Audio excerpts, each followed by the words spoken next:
ਵਾਹਿਗੁਰੂ ਜੀ ਕਾ ਖਾਲਸਾ ਵਾਹਿਗੁਰੂ ਜੀ ਕੀ ਫਤਿਹ। ਗੁਰੂ ਦਰ ਤੇ ਹਾਜ਼ਰ ਗੁਰੂ ਸਵਾਰੇ ਖਾਲਸਾ ਜੀ। ਆਪ ਜੀ ਵਡਭਾਗੇ ਹੋ ਜੋ 8ਵੇਂ ਪਾਤਸ਼ਾਹ ਬਾਲਾ ਪ੍ਰੀਤਮ ਸਤਿਗੁਰੂ ਜਿਸ ਡਿਠੈ ਸਭ ਦੁੱਖ ਜਾਏ, ਇਨ੍ਹਾਂ ਅਜਮਤਾਂ ਵਡਿਆਈਆਂ ਦੇ ਮਾਲਕ ਗੁਰੂ ਹਰਕ੍ਰਿਸ਼ਨ ਸਾਹਿਬ ਮਹਾਰਾਜ ਜੀ ਦੇ ਪਵਿੱਤਰ ਚਰਨ ਛੋਹ ਪ੍ਰਾਪਤ ਇਤਿਹਾਸਕ ਅਸਥਾਨ ਗੁਰਦੁਆਰਾ ਬੰਗਲਾ ਸਾਹਿਬ ਜੀ ਦੀ ਯਾਤਰਾ ਕਰਦਿਆਂ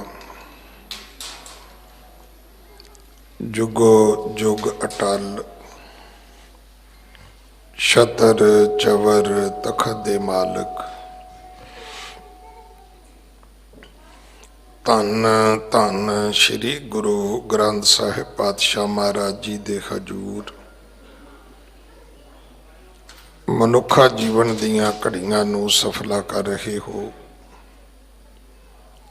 ਸਤਿਗੁਰੂ ਸਾਰਿਆਂ ਦੀ ਯਾਤਰਾ ਸਫਲ ਕਰਨ। ਹੁਣ ਸਮਾਂ ਹੈ ਗੁਰੂ ਦਰਬਾਰ ਦੇ ਨਿਯਮ ਅਨੁਸਾਰ ਗੁਰੂ ਇਤਿਹਾਸ ਦੀ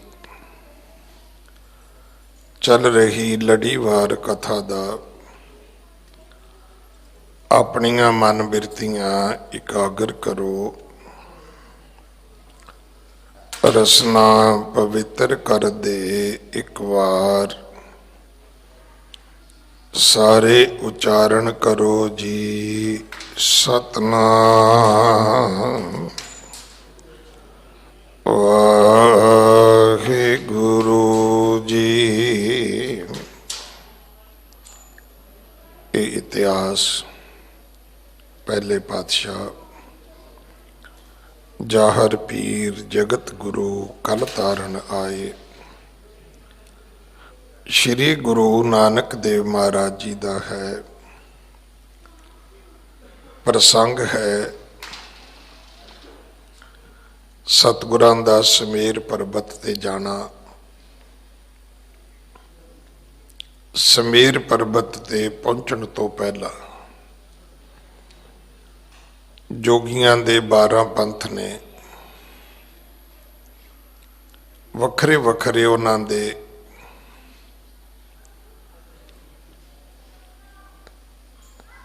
ਧਰਮ,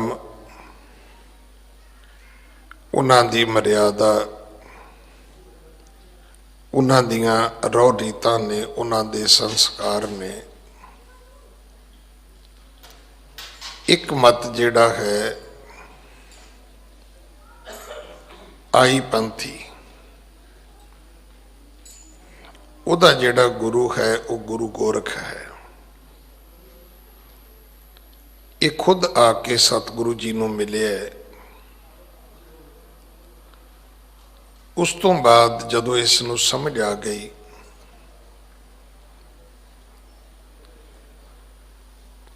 ਕਿ ਮੇਰੇ ਤੋਂ ਗੁਰੂ ਨਾਨਕ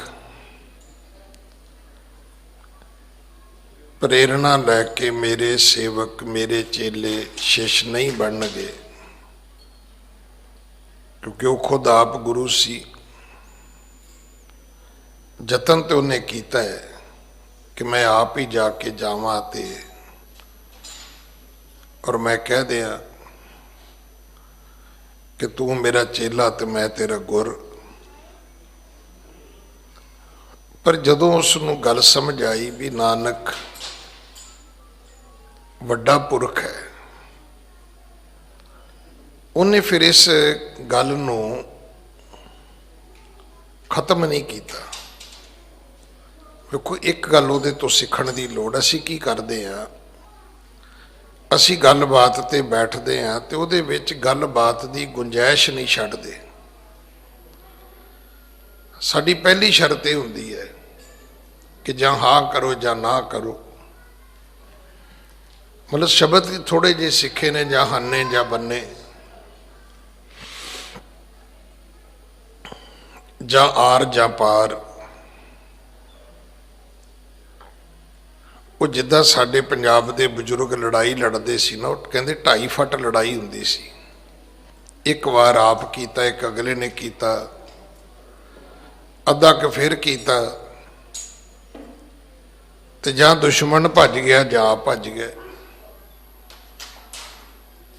ਬਹੁਤੀ ਵਾਰੀ 2.5 ਫੁੱਟ ਲੜਾਈ ਜਿਹੜੀ ਸੀ ਉਹ ਪੰਜਾਬ 'ਚ ਲੜੀ ਜਾਂਦੀ ਸੀ ਵੀ ਜੇ ਨਹੀਂ ਦੁਸ਼ਮਣ ਭੱਜਦਾ ਤੇ ਆਪ ਭੱਜੋ, ਉੱਥੇ ਖੜੋ ਕੇ ਮਰਨ ਦੀ ਕੀ ਲੋੜ ਹੈ।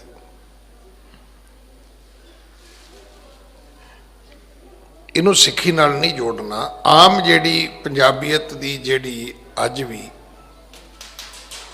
ਜੁਗਤੀ ਉਹ ਇਹੋ ਹੀ ਹੈ ਵੀ ਜੇ ਦੁਸ਼ਮਣ ਨਹੀਂ ਭੱਜਦਾ ਤੇ ਆਪ ਭੱਜੋ, ਫਿਰ ਸਹੀ ਅਗਲੀ ਵਾਰੀ ਫਿਰ ਟੱਕਰ ਲਾਂਗੇ। ਕਿਉਂਕਿ ਮੈਂ ਤੇ ਪਿੰਡਾਂ ਨਾਲ ਸੰਬੰਧਿਤ ਹੈ ਨਾ, ਸਾਡੇ ਇੱਥੇ 2 ਮੁਸ਼ਕਲਾਂ ਨੇ ਵੀ ਜੇ ਤੁਸੀਂ ਕੁੱਟ ਕੇ ਆ ਗਏ, ਕੁੱਟ ਖਾ ਕੇ ਆ ਗਏ ਤੇ ਘਰਦਿਆਂ ਨੇ ਅੱਗੋਂ ਕੁੱਟ ਸੁੱਟਣਾ ਹੈ। ਜੇ ਪਤਾ ਲੱਗੇ ਵੀ ਉਹ ਤਗੜਾ ਕਹਿੰਦਾ ਤੂੰ ਭੱਜ ਕੇ ਆ ਜਾਣਾ ਸੀ, ਖਲੋ ਕੇ ਕੁੱਟ ਖਾਣ ਦੀ ਕੀ ਲੋੜ ਸੀ। ਕੁੱਟ ਕੇ ਆ ਜੇ ਤੇ ਠੀਕ ਹੈ, ਫਿਰ ਕੋਈ ਗੱਲ ਨਹੀਂ, ਫਿਰ ਭਾਵੇਂ ਤਰੀਕਾਂ ਭੁਗਤਣੀਆਂ ਪੈਣ ਉਹ ਵੀ ਭੁਗਤ ਲੈਣੀਆਂ। ਅਸੀਂ ਇਹਨੂੰ ਆਪਣੀ ਜ਼ਿੰਦਗੀ ਦੇ ਹਰ ਖੇਤਰ ਵਿੱਚ ਫਿਕਸ ਕਰ ਲਿਆ। ਇਹ ਗਲਤ ਹੈ, ਇਹ ਠੀਕ ਨਹੀਂ ਹੈ। ਜਿਹੜਾ ਜੋਗੀਆਂ ਦਾ ਗੁਰੂ ਗੋਰਖ ਸੀ, ਜਦੋਂ ਨੇ ਆਪਣੀ ਹਾਰ ਵੇਖੀ ਤੇ ਉਹ ਵਿੱਚੋਂ ਖਿਸ ਗਿਆ, ਬੈਠਾ ਬੈਠਾ ਹੀ ਲੋਪ ਹੋ ਗਿਆ। ਫਿਰ ਉਹਨੇ ਆਪਣੇ ਜੋਗੀ ਭੇਜੇ, ਗੁਰੂ ਸਾਹਿਬ ਨੂੰ ਪਰਖਿਆ, ਫਿਰ ਉਸਨੇ ਜਿਹੜੀ ਪਹਿਲਾਂ ਗਲਤੀ ਹੋਈ ਉਹਦੀ ਉਹਨੇ ਦਰੁਸਤੀ ਕੀਤੀ। ਪਿੱਛੇ ਆਪਾਂ ਜੋਗੀ ਮੰਗਲਨਾਥ ਦੀ ਕਥਾ ਸੁਣੀ ਹੈ।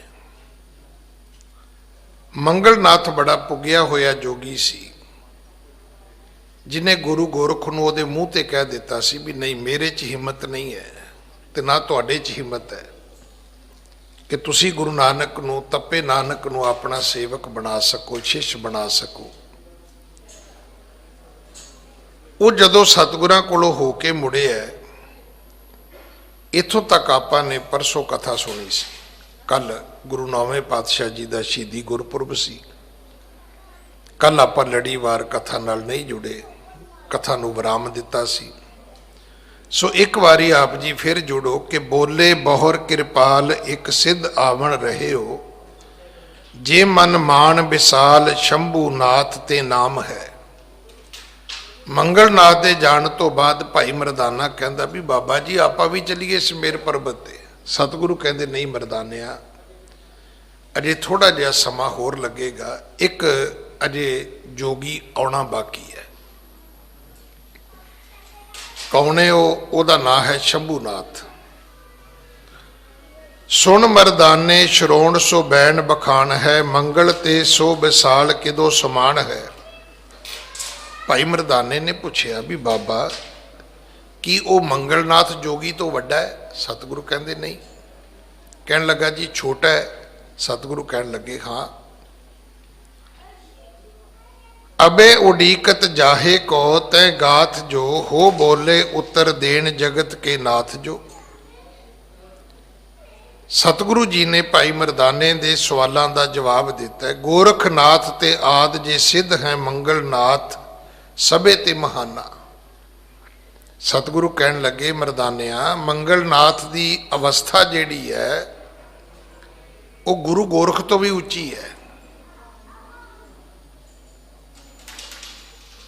ਵੇਖੋ ਸਤਿਗੁਰੂ ਦੀ ਬਾਣੀ ਦੇ ਵਿੱਚ ਆਪਾਂ ਸਾਰੇ ਇੱਕ ਮਤ ਹੋਵਾਂਗੇ ਵੀ ਸੱਚ ਤੋਂ ਉੱਪਰ ਕੁਝ ਨਹੀਂ ਹੈ, ਪਰ ਸੱਚ ਤੋਂ ਉੱਪਰ ਵੀ ਹੈ। ਹੁਣ ਮੈਂ ਪੰਕਤੀ ਪੜਾਂਗਾ, ਤੁਸੀਂ ਕਹੋਗੇ ਸਾਨੂੰ ਤੇ ਆਉਂਦੀ ਹੈ। ਸੱਚੋ ਉਰੇ ਸਭ ਕੋ ਉੱਪਰ ਸੱਚ ਅਚਾਰ। ਤੁਹਾਨੂੰ 2 ਤਰ੍ਹਾਂ ਦੇ ਜ਼ਿੰਦਗੀ 'ਚ ਬੰਦੇ ਮਿਲਣਗੇ। ਇੱਕ ਮਿਲਣਗੇ ਜਿਹੜੇ ਕਹਿਣਗੇ ਅਸੀਂ ਸੱਚ ਬੋਲਦੇ ਹਾਂ, ਇੱਕ ਉਹ ਮਿਲਣਗੇ ਜਿਹੜੇ ਸੱਚ ਕਮਾਉਂਦੇ ਨੇ। ਜਿਹੜਾ ਸੱਚ ਕਮਾਉਂਦਾ ਹੈ ਉਹ ਸੱਚ ਬੋਲਣ ਵਾਲੇ ਤੋਂ ਬਹੁਤ ਉੱਚਾ ਹੈ। ਜਿਹੜੇ ਤੁਹਾਨੂੰ ਸੱਚ ਬੋਲਣ ਵਾਲੇ ਮਿਲਦੇ ਨੇ ਨਾ, ਇਹ ਤੇ ਅੱਗ ਲਾਊ ਪੱਗ ਲਾਊ ਇਹ ਜਥੇ ਨੇ। ਅਸੀਂ ਸੱਚ ਬੋਲਦੇ ਜੀ। ਸੱਚ ਬੋਲਣ ਦਾ ਮਤਲਬ ਅੱਗ ਲਾਉਣੀ ਥੋੜਾ ਹੁੰਦੀ ਕਿਸੇ ਦੇ ਘਰ। ਸੱਚ ਬੋਲਣ ਨਾਲੋਂ ਵੀ ਤੁਹਾਡਾ ਸੱਚ ਕਰੈਕਟਰ ਹੈ, ਤੁਹਾਡਾ ਆਚਰਣ ਹੈ। ਮੇਰੀ ਬੇਨਤੀ ਹੈ ਟੈਲੀਫੋਨ ਵਾਲੇ ਵੀਰਾਂ ਨੂੰ ਵੀ ਜੇ ਥੋੜਾ ਜਿਹਾ ਤਰਸ ਕਰ ਲਓ, ਆਪਣੇ ਆਪ ਤੇ ਕਰ ਲਓ, ਚਲੋ ਸਾਡੇ ਤੇ ਨਹੀਂ ਆਉਣਾ ਤੁਹਾਨੂੰ। ਵੀ ਕਿੰਨੀ ਠੰਡ ਵਿੱਚ ਤੁਸੀਂ ਗੁਰਦੁਆਰੇ ਆਏ ਹੋ, ਘੰਟੀਆਂ ਵਜਾਉਣ ਆਏ ਹੋ ਭਲਾ। ਮੈਂ ਤਾਂ ਰੋਜ਼ ਬੇਨਤੀ ਕਰਦਾ ਵੀ ਅਰਦਾਸ ਕਰੋ, ਮਹਾਰਾਜ ਜੀ ਸਾਨੂੰ ਚੀਜ਼ਾਂ ਦਿੱਤੀਆਂ ਨੇ ਤੇ ਵਰਤਣੀਆਂ ਵੀ ਸਿਖਾ ਦਿਓ। ਉਹ ਕਈ ਵਾਰੀ ਨਾ ਕੋਈ ਬੰਦਾ ਸਕੂਟਰ ਕਾਰ ਲੈ ਕੇ ਨਾ ਸੜਕ ਦੇ ਵਿਚਾਲੇ ਤੁਰਿਆ ਜਾਂਦਾ ਹੈ, ਤੇ ਜੇ ਕਿਤੇ ਟੱਕਰ ਜੇ ਨਾ ਮੁੜ ਕੇ ਮੈਨੂੰ, ਤੇ ਮੈਂ ਸ਼ੀਸ਼ਾ ਖੋਲ ਕੇ ਇੰਨੀ ਗੱਲ ਜ਼ਰੂਰ ਕਹਿਣਾ ਹੁੰਦਾ ਵੀ ਸ਼ੁਕਰ ਹੈ ਮਹਾਰਾਜ ਨੇ ਤੈਨੂੰ ਟਰੱਕ ਨਹੀਂ ਦਿੱਤਾ। ਇਹ ਤੇ ਕਾਰ ਸੀ, ਫਿਰ ਵੀ ਕੋਈ ਸੱਜੇ ਖੱਬੇ ਉਹ ਲੰਘ ਗਿਆ, ਕਿਤੇ ਟਰੱਕ ਹੁੰਦਾ ਤਾਂ ਤੂੰ ਲੰਘਣ ਹੀ ਨਹੀਂ ਸੀ ਦੇਣਾ ਕਿਸੇ ਨੂੰ। ਵੀ ਗੱਡੀ ਮਿਲ ਗਈ ਤੇ ਸਾਈਡ ਤੇ ਚਲਾਉਣੀ ਤਾਂ ਸਿੱਖ ਲਓ। ਜੇ ਫੋਨ ਮਿਲ ਗਿਆ ਤੇ ਉਹਦੀ ਵਰਤੋਂ ਤਾਂ ਸਿੱਖ ਲਓ। ਵੀ ਗੱਲ ਤਾਂ ਕੁਛ ਵੀ ਨਹੀਂ ਹੈਗੀ, ਨੂੰ ਸਾਇਲੈਂਟ ਮੂਡ ਤੇ ਕਰ ਲਓ। ਫੋਨ ਕੋਈ ਗੁਨਾਹ ਤਾਂ ਨਹੀਂ ਹੈ, ਕੋਈ ਮਾੜਾ ਤਾਂ ਨਹੀਂ ਹੈ ਫੋਨ, ਕੋਈ ਬੱਜਰ ਪਾਪ ਤੇ ਹੈ ਨਹੀਂ। ਪਰ ਅਸੀਂ ਛੋਟੀ ਜੀ ਗੱਲ ਪਿੱਛੇ ਆਪਣੀ ਸਾਰੀ ਅਟੈਂਸ਼ਨ ਜਿਹੜੀ ਹੈ ਉਹ ਗਵਾ ਲੈਂਦੇ ਹਾਂ। ਇੱਕ ਯਤਨ ਕਰੋ, ਤੁਸੀਂ ਸਾਰੇ ਇੱਕੋ ਗੱਲ ਕਹਿੰਦੇ ਹੋ ਦਰਬਾਰ ਸਾਹਿਬ ਜਾਣੇ ਗਿਆਨੀ ਜੀ ਬੜਾ ਆਨੰਦ ਆਉਂਦਾ ਹੈ, ਉਹ ਤੁਹਾਨੂੰ ਇੱਥੇ ਵੀ ਆ ਜਾਏਗਾ। ਇਹ ਠੀਕ ਹੈ ਕਿ ਗੁਰੂ ਰਾਮਦਾਸ ਦਾ ਘਰ ਤਾਂ ਇੱਥੇ ਨਹੀਂ ਬਣ ਸਕਦਾ, ਇੱਥੇ ਔਰ ਗੁਰੂ ਰਾਮਦਾਸ ਦਾ ਘਰ ਉੱਥੇ, ਉਹਦੀਆਂ ਕਰਾਮਾਤਾਂ ਬਖਸ਼ਿਸ਼ਾਂ ਉੱਥੇ ਨੇ। ਪਰ ਕੁਝ ਗੱਲਾਂ ਜਿਵੇਂ ਧੰਨ ਸ਼੍ਰੀ ਗੁਰੂ ਗ੍ਰੰਥ ਸਾਹਿਬ ਹੈ ਉਹ ਇੱਥੇ ਵੀ ਹੈ, ਉੱਥੇ ਵੀ ਹੈ। ਇਹੀ ਬਾਣੀ ਉੱਥੇ ਗਾਈ ਜਾਂਦੀ, ਇਹੀ ਬਾਣੀ ਇੱਥੇ ਗਾਈ ਜਾਂਦੀ ਹੈ। ਬਸ ਫਰਕ ਕੀ ਹੈ? ਫਰਕ ਇੰਨਾ ਹੀ ਹੈ ਵੀ ਉੱਥੇ ਤੁਸੀਂ ਸਿਰਫ ਸੁਣਨ ਜਾਂਦੇ ਹੋ, ਇਹ ਤੁਹਾਡੀ ਮਾਨਸਿਕ ਅਵਸਥਾ ਵੀ ਉੱਥੇ ਜਿਹੜੀ ਹੈ ਉਹ ਪਲੱਸ ਕਰਦੀ ਹੈ। ਤੁਹਾਨੂੰ ਕੋਈ ਬੰਦਾ ਫੋਨ ਕਰੇ, ਤੁਸੀਂ ਇੱਕੋ ਗੱਲ ਕਹੋਗੇ ਭਾਜੀ ਹੁਣ ਨਾ ਕਰਿਓ, ਮੈਂ ਨਾ ਦਰਬਾਰ ਸਾਹਿਬ ਦੇ ਅੰਦਰ ਚੱਲਿਆ। ਤਾਂ ਇੰਨੀ ਗੱਲ ਤੁਸੀਂ ਇੱਥੇ ਵੀ ਕਹਿ ਸਕਦੇ ਹੋ ਕਿ ਭਾਜੀ ਹੁਣ ਮੈਂ ਬੰਗਲਾ ਸਾਹਿਬ ਅੰਦਰ ਚੱਲਿਆ, ਹੁਣ ਨਾ ਕਰਿਓ ਮੈਨੂੰ ਫੋਨ। ਅਸੀਂ ਅੰਦਰ ਬੈਠੇ ਖੁਦ ਕਰੀ ਜਾਂਦੇ, ਕਿਸੇ ਨੂੰ ਕੀ ਰੋਕਣਾ ਹੈ? ਆਪਣਾ ਮਨ ਬਣਾਓ। ਸਿਆਣੇ ਕਹਿੰਦੇ ਜੇ ਭੁੱਖ ਲੱਗੀ ਹੋਵੇ ਤੇ ਰੋਟੀ ਅਚਾਰ ਨਾਲ ਵੀ ਸੋਹਣੀ ਲੱਗਦੀ ਹੈ, ਤੇ ਜੇ ਢਿੱਡ ਭਰਿਆ ਹੋਵੇ ਤੇ ਬੰਦਾ ਖੀਰ ਨੂੰ ਵੀ ਨਖਰੇ ਕਰਦਾ ਹੈ।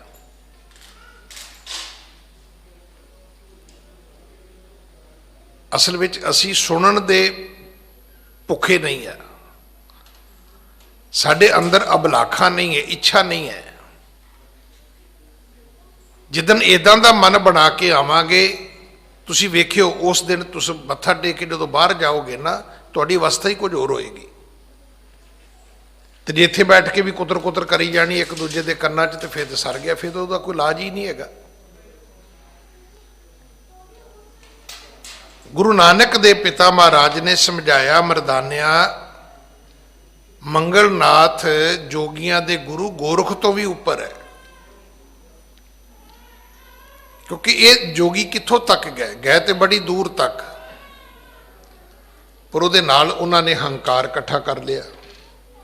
ਮੈਂ ਰੋਜ਼ ਬੇਨਤੀ ਕਰਦਾ ਵੀ ਇਸ ਤੋਂ ਵੱਡੀ ਬਿਮਾਰੀ ਕੋਈ ਨਹੀਂ ਹੈ ਬੰਦੇ ਨੂੰ, ਇਸ ਤੋਂ ਵੱਡਾ ਕੋਈ ਧਰਤੀ ਦਾ ਰੋਗ ਨਹੀਂ ਹੈ। ਹਉਮੈ ਦੀਰਘ ਰੋਗ ਹੈ, ਇਹ ਸਭ ਤੋਂ ਲੰਬੀ ਬਿਮਾਰੀ ਹੈ। ਤੁਸੀਂ ਵੇਖਿਆ ਹੋਣਾ ਵੀ ਕਈਆਂ ਦੇ ਤੇ ਡੈਥ ਬੈੱਡ ਤੱਕ ਵੀ ਨਾਲ ਜਾਂਦੀ ਹੈ। ਬੰਦਾ ਮਰਨੀ ਮਰ ਜਾਂਦਾ ਹੈ, ਕਹਿੰਦਾ ਉਹਦੇ ਨਾਲ, ਕਹਿੰਦਾ ਮੈਂ ਨਹੀਂ ਬੋਲਣਾ, ਉਹਦੇ ਨਾਲ ਕਹਿੰਦਾ ਨਾ, ਉਹਦੇ ਘਰ ਜਾਣਾ ਮੈਂ ਨਹੀਂ ਜਾਣਾ, ਲੱਕੜਾਂ 'ਚ ਫੁਕਣ ਲਈ ਤਿਆਰ ਹੈ, ਪਰ ਬੰਦਾ ਆਪਣੀ ਆਕੜ ਛੱਡਣ ਲਈ ਤਿਆਰ ਨਹੀਂ ਹੈ।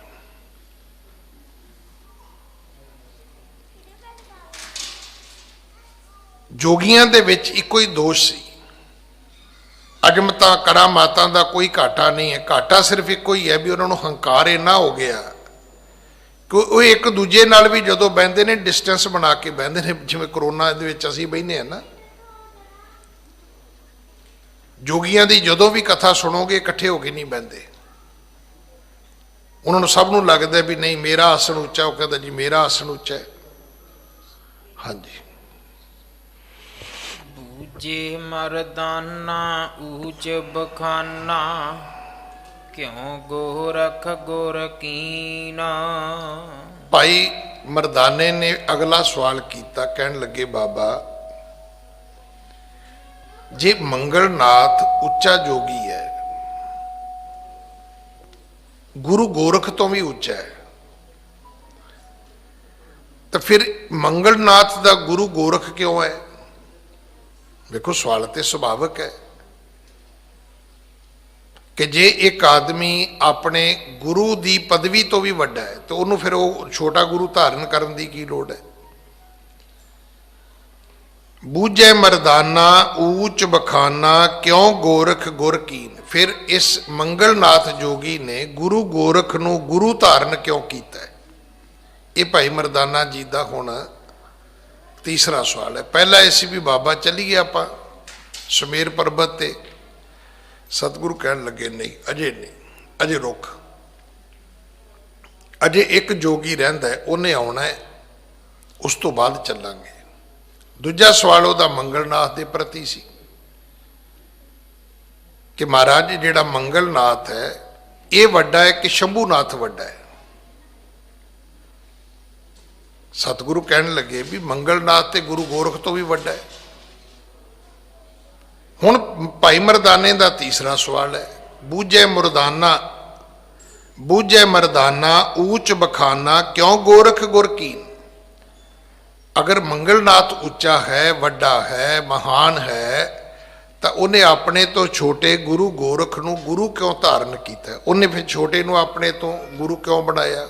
ਗੁਰੂ ਦੀ ਸੰਗਿਆ ਜਿਹੜੀ ਹੈ ਉਹ ਤੇ ਵੱਡੀ ਹੈ। ਗੁਰੂ ਛੋਟੇ ਨੂੰ ਨਹੀਂ ਕਹਿੰਦੇ, ਗੁਰੂ ਵੱਡੇ ਨੂੰ ਕਹਿੰਦੇ ਨੇ। ਹਾਂਜੀ, ਜੋ ਨਿਜ ਤੇ ਲਗ ਕਸ ਪਾ ਤੇ ਸਿੱਖ ਕਸ ਬੇਖ ਸਿੱਧ ਕੋ ਲੀਨਾ। ਜੋ ਨਿਜ ਤੇ ਲਘੂ ਕਸ ਪਾ, ਜਿਹੜਾ ਆਪਣੇ ਤੋਂ ਛੋਟਾ ਹੋਵੇ, ਤੈ ਸਿੱਖ ਕਸ ਬੇਖ ਸਿੱਧ ਕੋ ਲੀਨ। ਫਿਰ ਉਹਨੇ ਆਪਣੇ ਤੋਂ ਛੋਟੇ ਦੇ ਕੋਲੋਂ ਭੇਖ ਕਿਉਂ ਧਾਰਨ ਕੀਤਾ? ਇਹਦੀ ਆਵਾਜ਼ ਘਟਾ ਦਿਓ, ਹੱਦ ਹੈ ਵੈਸੇ। ਹਾਂਜੀ, ਸ਼੍ਰੀ ਗੁਰ ਕਹਿ ਵਾਕਾ ਮਿਲਿਓ ਜੋ ਪ੍ਰਾਕਾ ਗੋਰਖ ਇਹ ਕੋ ਆਏ। ਅੱਗੋਂ ਗੁਰੂ ਨਾਨਕ ਸਾਹਿਬ ਕਹਿਣ ਲੱਗੇ, ਮਰਦਾਨਿਆ ਜਦੋਂ ਮੰਗਲਨਾਥ ਆਇਆ ਸੀ ਨਾ,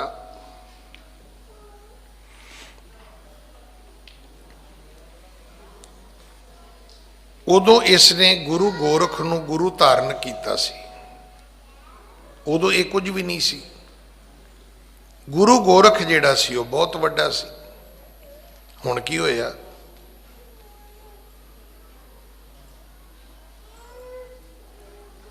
ਹੁਣ ਇਹ ਹੋਇਆ ਕਿ ਗੁਰੂ ਗੋਰਖ ਜਿਹੜਾ ਹੈ ਉਹ ਪਿੱਛੇ ਰਹਿ ਗਿਆ, ਮੰਗਲਨਾਥ ਅੱਗੇ ਚਲਾ ਗਿਆ। ਤੁਸੀਂ ਵੀ ਕਹੋਗੇ ਵੀ ਇਹ ਕਿੱਦਾਂ ਹੋ ਸਕਦਾ ਹੈ? ਹੋ ਸਕਦਾ ਹੈ ਭਾਈ, ਇਹ ਦੋਵੇਂ ਖੇਤਰਾਂ ਵਿੱਚ ਹੁੰਦਾ ਜੇ। ਇੱਕ ਤੇ ਮੁਹਾਵਰਾ ਹੈ ਨਾ ਵੀ ਗੁਰੂ ਜਿਨ੍ਹਾਂ ਦੇ ਟੱਪਣੇ ਚੇਲੇ ਜਾਣ ਛੜਪ। ਕ੍ਰਾਈਮ ਦੀ ਦੁਨੀਆ ਵਿੱਚ ਵੀ ਇਦਾਂ ਹੀ ਹੁੰਦਾ ਹੈ ਕਿ ਗੈਂਗਸਟਰਾਂ ਦੇ ਚੇਲੇ ਗੈਂਗਸਟਰਾਂ ਦੇ ਵੀ ਬਾਪ ਬਣ ਜਾਂਦੇ ਨੇ। ਧਰਮ ਦੀ ਦੁਨੀਆ 'ਚ ਵੀ ਇਦਾਂ ਹੀ ਹੁੰਦਾ ਹੈ, ਦੁਨਿਆਵੀ ਦੁਨੀਆ ਵਿੱਚ ਵੀ ਇਦਾਂ ਹੀ ਹੁੰਦਾ ਹੈ। ਇਹ ਗੱਲਾਂ ਤੁਸੀਂ ਖੁਦ ਕਿਤੇ ਨਾ ਕਿਤੇ ਸਮਝ ਲੈਣਾ, ਵੇਖ ਲੈਣਾ। ਕਈ ਸਕੂਲ ਦੇ ਟੀਚਰਾਂ ਕੋਲੋਂ ਪੜ੍ਹੇ ਬੱਚੇ ਉਹਨਾਂ ਹੀ ਸਕੂਲਾਂ ਵਿੱਚ ਆ ਕੇ ਹੈਡਮਾਸਟਰ ਲੱਗੇ। ਉਹਨਾਂ ਸਕੂਲਾਂ ਦੇ ਵਿੱਚ ਪੜ੍ਹੇ ਬੱਚੇ ਉਹਨਾਂ ਸਕੂਲਾਂ ਵਿੱਚ ਆ ਕੇ ਮੁੜ ਕੇ ਪ੍ਰਿੰਸੀਪਲ ਲੱਗੇ। ਜਦੋਂ ਮੰਗਲਨਾਥ ਜੋਗੀ ਬਣਿਆ ਸੀ ਤੇ ਗੁਰੂ ਗੋਰਖ ਬੜਾ ਵੱਡਾ ਸੀ। ਗੁਰੂ ਗੋਰਖ ਉੱਥੇ ਹੀ ਖਲੋਤਾ ਰਹਿ ਗਿਆ। ਮੰਗਲਨਾਥ ਜਿਹੜਾ ਸੀ ਉਹ ਆਪਣੀ ਕਮਾਈ ਕਰਕੇ ਅੱਗੇ ਚਲਾ ਗਿਆ। ਉਹਨੇ ਕਮਾਈ ਇੰਨੀ ਕੀਤੀ ਕਿਉਂਕਿ ਇਹ ਲੋਕ ਸੱਚ ਬੋਲਣ ਤੱਕ ਰਹਿ ਗਏ, ਉਹ ਸੱਚ ਕਮਾਉਣ ਤੇ ਪਹੁੰਚ ਗਿਆ। ਤੁਹਾਨੂੰ ਬੜੇ ਸਾਰੇ ਲੋਕ ਮੇਰੇ ਵਰਗੇ ਗਿਆਨੀ ਮਿਲਣਗੇ, ਗੱਲਾਂ ਨਾਲ ਸਾਰਾ ਕੁਝ ਕਰ ਦੇਣਗੇ। ਬੜੇ ਬੜੇ ਤੁਹਾਨੂੰ ਪਤਵੰਤੇ ਸੱਜਣ ਮਿਲਣਗੇ। ਜੇ ਉਹਨਾਂ ਨੂੰ ਪੁੱਛੋ ਵੀ ਤੁਹਾਡਾ ਕਾਕਾ, ਕਹਿੰਦਾ ਜੀ ਉਹ ਤੇ ਸਮਾਨ ਸਮੂਨ ਲੈ ਕੇ ਚਲਾ ਗਿਆ। ਮਾਂ ਪਿਓ ਕਹਿੰਦਾ ਜੀ ਉਹਨਾਂ ਦੀ ਸਾਡੇ ਨਾਲ ਬਣਦੀ ਕੋਈ ਨਹੀਂ। मतलब ਜਿਹਦਾ ਆਪਣਾ ਵੀ ਪਰਿਵਾਰ ਇਕੱਠਾ ਨਹੀਂ ਹੈ ਉਹ ਵੀ ਲੋਕਾਂ ਨੂੰ ਪੜ੍ਹਾਉਂਦਾ ਹੈ।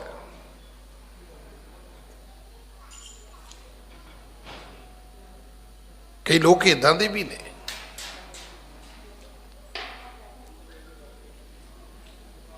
ਫਿਰ ਇਹੋ ਜਿਹੇ ਲੋਕ ਕਦੇ ਪ੍ਰਵਾਨ ਨਹੀਂ ਚੜ੍ਹਦੇ। ਸਤਿਗੁਰੂ ਪਿਤਾ ਜੀ ਕਹਿਣ ਲੱਗੇ ਮਰਦਾਨਿਆ, ਜਦੋਂ ਮੰਗਲਨਾਥ ਆਇਆ ਸੀ ਤੇ ਗੁਰੂ ਗੋਰਖ ਵੱਡਾ ਸੀ, ਪਰ ਗੁਰੂ ਗੋਰਖ ਤੋਂ ਸਿੱਖਿਆ ਲੈ ਕੇ ਮੰਗਲਨਾਥ ਨੇ ਇੰਨੀ ਸਾਧਨਾ ਕੀਤੀ, ਇੰਨੀ ਕਮਾਈ ਕੀਤੀ। ਹੁਣ ਫਰਕ ਕੀ ਹੈ? ਫਰਕ ਅਖੀਰੀ ਫਰਕ ਇੱਕੋ ਹੀ ਰਹਿ ਗਿਆ ਕਿ ਗੁਰੂ ਗੋਰਖ ਅਜੇ ਵੀ ਹੰਕਾਰੀ ਹੈ, ਗੁਰੂ ਹੋ ਕੇ ਵੀ। ਮੰਗਲਨਾਥ ਸ਼ਿਸ਼ ਹੋ ਕੇ ਵੀ ਹੰਕਾਰੀ ਨਹੀਂ ਹੈ। ਇਹ ਪਹਿਲਾ ਜੋਗੀ ਹੈ ਜਿਹਨੇ ਗੁਰੂ ਨਾਨਕ ਸਾਹਿਬ ਨੂੰ ਆ ਕੇ ਮੱਥਾ ਟੇਕਿਆ ਸੀ। ਇਹ ਪਹਿਲਾ ਜੋਗੀ ਹੈ। ਨਹੀਂ ਤੇ ਜਿੰਨੇ ਜੋਗੀਆਂ ਦੀ ਆਪਾਂ ਕਥਾ ਸੁਣੀ ਹੈ, ਕਈ ਤੇ ਇਦਾਂ ਦੇ ਵੀ ਆਏ ਵੀ ਉਹਨਾਂ ਨੇ ਆ ਕੇ ਫਤਿਹ ਵੀ ਨਹੀਂ ਬੁਲਾਈ। ਕਈ ਇਦਾਂ ਦੇ ਵੀ ਹੋਏ ਨੇ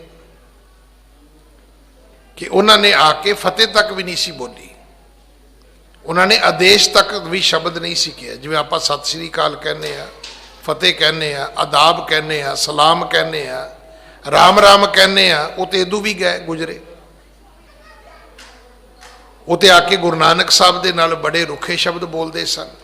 ਹਾਂਜੀ, ਗੁਰ ਚਾਹਤੇ ਕੀਨੋ ਵੇਖੈ ਲੀਨੋ, ਪਦ ਊਚੋ ਇਹ ਪਾਏ। ਇਸ ਕਰਕੇ ਗੁਰ ਜਾਂ ਤੇ ਕੀਨੋ ਵੇਖੈ ਲੀਨੋ, ਪਦ ਊਚੋ ਇਹ ਪਾਏ।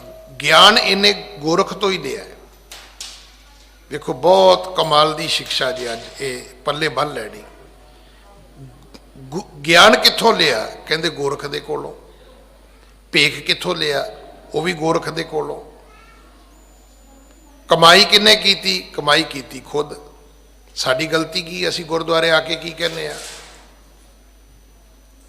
ਵੀ ਬਾਬਾ ਜੀ ਤੁਸੀਂ ਕਰ ਦਿਓ। ਵੇਖੋ ਅਸੀਂ ਨਾ ਅਸਲ 'ਚ ਹੋਇਆ ਕੀ ਹੈ ਵੀ ਅਸੀਂ ਜੋਤਸ਼ੀਆਂ ਦੇ, ਉਹ ਟੇਵੇ ਲਾਉਣ ਵਾਲਿਆਂ ਦੇ ਅਸੀਂ ਨਾ ਭੁਲਾਵੇ ਗੁਰਦੁਆਰੇ ਆਉਂਦੇ ਆ। ਉਹ ਜੋਤਸ਼ੀਆਂ ਦਾ ਤੇ ਵੇਖੋ ਉਹਨਾਂ ਦਾ ਤੇ ਬਿਜ਼ਨਸ ਹੈ। ਮੈਨੂੰ ਕੱਲ ਇੱਕ ਬੀਬੀ ਦਾ ਫੋਨ ਆਇਆ,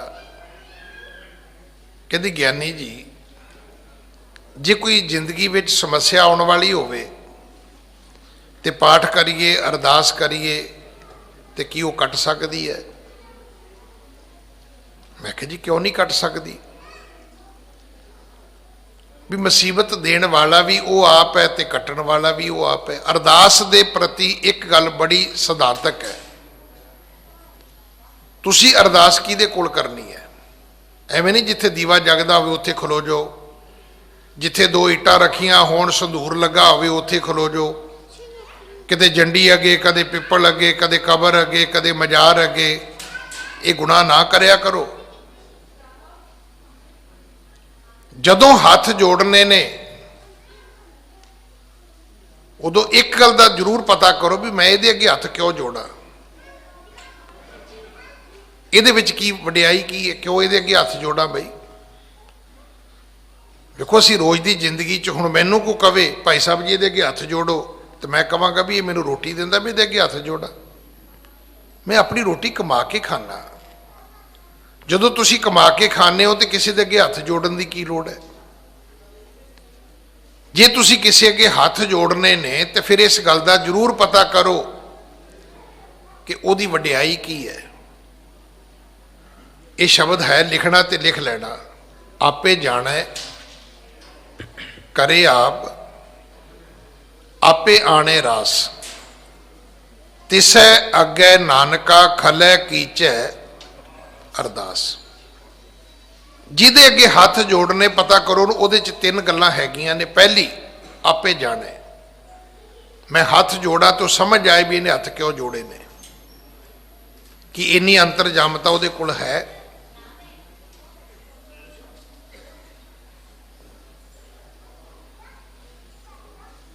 ਇੱਕ ਵਕਤ ਸੀ, ਹਕੀਮੀ ਕੀ ਸੀ, ਡਾਕਟਰ ਏਦਾਂ ਨਬਜ਼ ਫੜਦਾ ਸੀ, ਸਾਰੀਆਂ ਬਿਮਾਰੀਆਂ ਦੱਸ ਦਿੰਦਾ ਸੀ। ਅੱਜ ਦਾ ਡਾਕਟਰ 50-60 ਹਜ਼ਾਰ ਦੇ ਟੈਸਟ ਕਰਾਉਂਦਾ ਤੁਹਾਡੇ, तो फिर भी कह दिंदा भी नहीं बीमारी आई तो है नहीं कोई, इन्हां टैस्टां तो कुछ नहीं पता लगा, हुण तुसीं होर कराओ। भी जे मशीनां नहीं दसना तो तू की करेगा?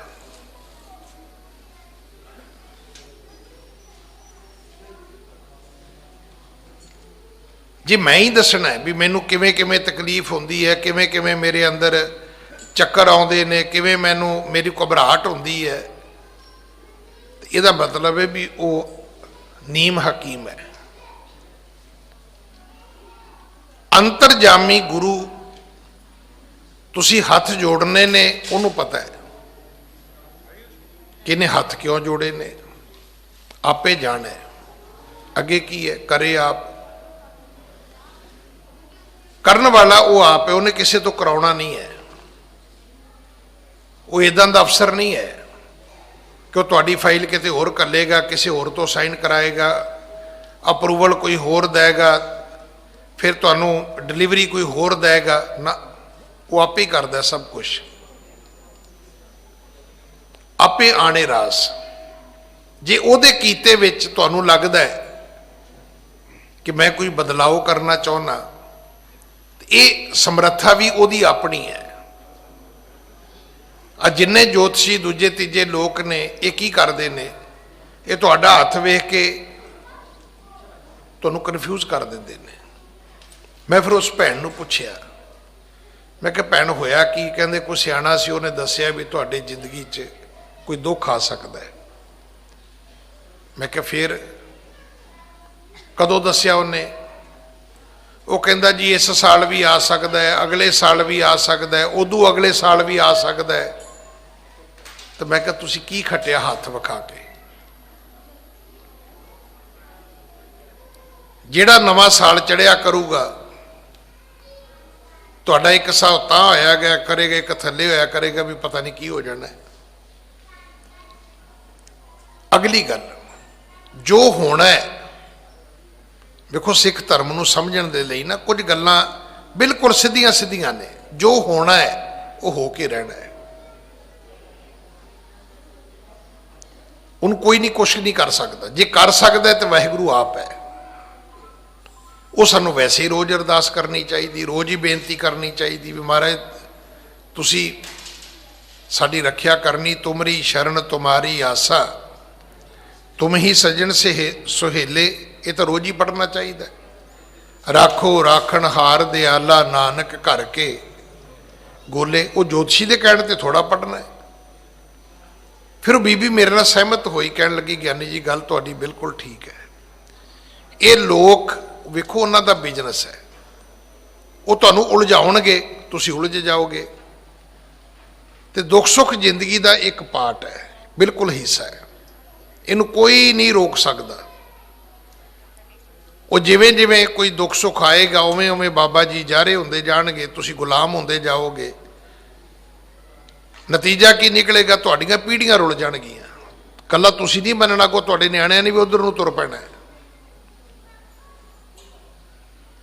शायद अज उस वीर नूं छुट्टी हो गई होवे, उहदी उम्र भी 80 साल होएगी। इस गुरु घर का बहुत वड्डा सेवादार है, सीसगढ़ साहब का बहुत वड्डा सेवादार है। हुण भी वो वेंटीलेटर तो वापस घर आया है अपोलो च। ते अज तो 20 साल पहला उन्होंने ब्रेन हैमरेज होया, उदों भी वो वेंटीलेटर तो घर आया। और मैं गुरु की हजूरी च यकीन नाल कह सकदा भी किसी संत बाबे नूं नहीं जे मनदा। वो सीसगंज साहब नूं मनदा है, सिर बंगला साहब नूं मनदा है। कोई ओदी पार्टी नहीं है, कोई ओदा धड़ा नहीं है। सीसगंज साहब दुध की सेवा पुछ लो, इत्थे पुछ लो, कंबलों की चादरां की, हर बंदा कहेगा जी ये सेवा उसे दी है। तो कदे उन्हें मुड़ के पूछया नहीं भी मैं कल कंबल दे के गया सी, वो कित्थे है। जिहड़ी सेवा है ना, सेवा तो वड्डा तो मैं कहना कोई जंतर मंत्र है ही नहीं है। सतगुर की सेवा सफल है, ਅੱਗੇ ਸ਼ਰਤ ਕੀ ਹੈ? ਜੇ ਕੋ ਕਰੇ ਚਿਤ ਲਾਏ। ਫਿਰ ਅੱਗੇ ਕੀ ਹੈ? ਮਨ ਚਿੰਦਿਆ ਫਲ ਪਾਵਣਾ। ਜੋ ਮਨ ਕਰੇ ਤੁਹਾਡਾ, ਉਹ ਤੁਹਾਡਾ ਪੂਰਾ ਹੋਏਗਾ।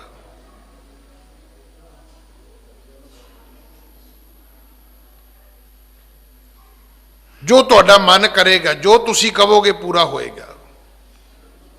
ਤੁਸੀਂ ਉਹ ਲੋਕ ਸੇਵਾ ਕਰਦੇ ਵੇਖੇ ਨੇ ਜਿਨ੍ਹਾਂ ਦੀ ਸੇਵਾ ਥੋੜੀ ਤੇ ਨੰਬਰਦਾਰੀ ਬਹੁਤੀ ਹੈ। ਤੁਸੀਂ ਕੋਈ ਐਸਾ ਵਿਅਕਤੀ ਵੇਖਿਆ ਕਿ ਜਿਹੜਾ ਆਪੇ ਨੂੰ ਗਵਾ ਕੇ ਸੇਵਾ ਕਰਦਾ ਹੋਵੇ, ਆਪੇ ਨੂੰ ਨਾ ਗਣਾਵੇ ਭਲਾ? ਕਿਉਂਕਿ ਤੁਹਾਡੀ ਸੇਵਾ ਦਾ ਫਲ ਤੁਹਾਨੂੰ ਗੁਰੂ ਨੇ ਦੇਣਾ ਹੈ, ਬੰਦਿਆਂ ਨੇ ਨਹੀਂ ਦੇਣਾ। ਆਪਾਂ ਭੁਲੇਖੇ ਚ ਆ। ਪਰ ਉਹਨਾਂ ਨੂੰ ਕੀ ਕਹੀਏ ਜਿਹੜੇ ਤੇ ਗੁਰਦੁਆਰੇ ਵੀ ਬਹਿਣਗੇ ਤੇ ਰਾਹ ਚ ਟਾਟ ਤੇ ਬਹਿਣਗੇ, ਤੇ ਜਿਹੜਾ ਲੰਘੇ ਉਹਦੇ ਮੂੰਹ ਵੱਲ ਵੇਖੀ ਜਾਂਦੇ ਨੇ। ਪਤਾ ਨਹੀਂ ਸ਼ਾਇਦ ਇਹ ਚੈੱਕ ਕਰਦੇ ਨੇ ਵੀ ਇਹਨੇ ਮੈਨੂੰ ਵੇਖਿਆ ਕਿ ਨਹੀਂ ਵੇਖਿਆ। ਵੀ ਤੂੰ ਉਹਦੀ ਨਜ਼ਰ ਵਿੱਚ ਆ ਵੀ ਜਾਵੇਂ ਤੇ ਕੀ ਫਰਕ ਪੈਂਦਾ? ਜਿਹਦੀ ਨਜ਼ਰ ਵਿੱਚ ਤੂੰ ਆਉਣਾ ਸੀ, ਸਵਾਲ ਤੇ ਇਹ ਸੀਗਾ। ਕਿਉਂਕਿ ਚੇਤਾ ਰੱਖਣਾ ਕਿ ਜੇ ਤਿਸ ਨਜ਼ਰ ਨਾ ਆਵਈ ਤਾਂ ਬਾਤ ਨਾ ਪੁੱਛੇ, ਕਿ ਫਿਰ ਤੇਰੀ ਬਾਤ ਕਿਹਨੇ ਪੁੱਛਣੀ ਹੈ? ਸਤਿਗੁਰੂ ਪਿਤਾ ਮਹਾਰਾਜ ਕਹਿਣ ਲੱਗੇ, ਮਰਦਾਨਿਆ, ਮੰਗਲਨਾਥ ਗੁਰੂ ਗੋਰਖ ਤੋਂ ਵੀ ਵੱਡਾ ਹੈ। ਇਹਨੇ ਭੇਖ ਉਹਦੇ ਕੋਲੋਂ ਲਿਆ, ਇਹਨੇ ਗਿਆਨ ਉਹਦੇ ਕੋਲੋਂ ਲਿਆ। ਗੁਰ ਜਾਂ ਤੇ ਕੀਨੋ ਵੇਖੇ ਲੀਨੋ ਪਦ ਉੱਚੋ ਇਹ ਪਾਏ। ਪਰ ਉੱਚੀ ਪਦਵੀ ਇਹਨੇ ਪਾਈ ਹੈ ਕਿਉਂਕਿ ਉਹਨੇ ਤੇ ਦੱਸਿਆ ਹੀ ਸੀ। ਇਹ ਤੁਰ ਪਿਆ, ਉਹਨੇ ਸਿਰਫ ਦੱਸਿਆ ਸੀ, ਪਰ ਇਹਨੇ ਇੰਨੀ ਕਮਾਈ ਕੀਤੀ, ਇੰਨੀ ਕਮਾਈ ਕੀਤੀ, ਇੰਨੀ ਕਮਾਈ ਕੀਤੀ ਕਿ ਇਸ ਵੇਲੇ ਜੋਗੀਆਂ ਵਿੱਚ ਸਭ ਤੋਂ ਸਿਰਮੌਰ ਉਹ ਮੰਗਲਨਾਥ ਹੈ। ਹਾਂਜੀ। ਐਸੇ ਇਤ ਨਾਨਕ ਜੀ ਬਚਨ ਉਚਾਰੇ ਉਤ, ਗੋਰਖ ਬੁਲਾਏ ਸ਼ੰਭੂ ਨਾਥ ਕੋ ਪਠਾਇਓ ਹੈ। ਇੱਧਰ ਗੁਰੂ ਨਾਨਕ ਦੇ ਪਿਤਾ ਭਾਈ ਮਰਦਾਨੇ ਨੂੰ ਸਮਝਾਉਂਦੇ ਨੇ, ਉਹਦੇ ਸਵਾਲਾਂ ਦਾ ਜਵਾਬ ਦਿੰਦੇ ਨੇ।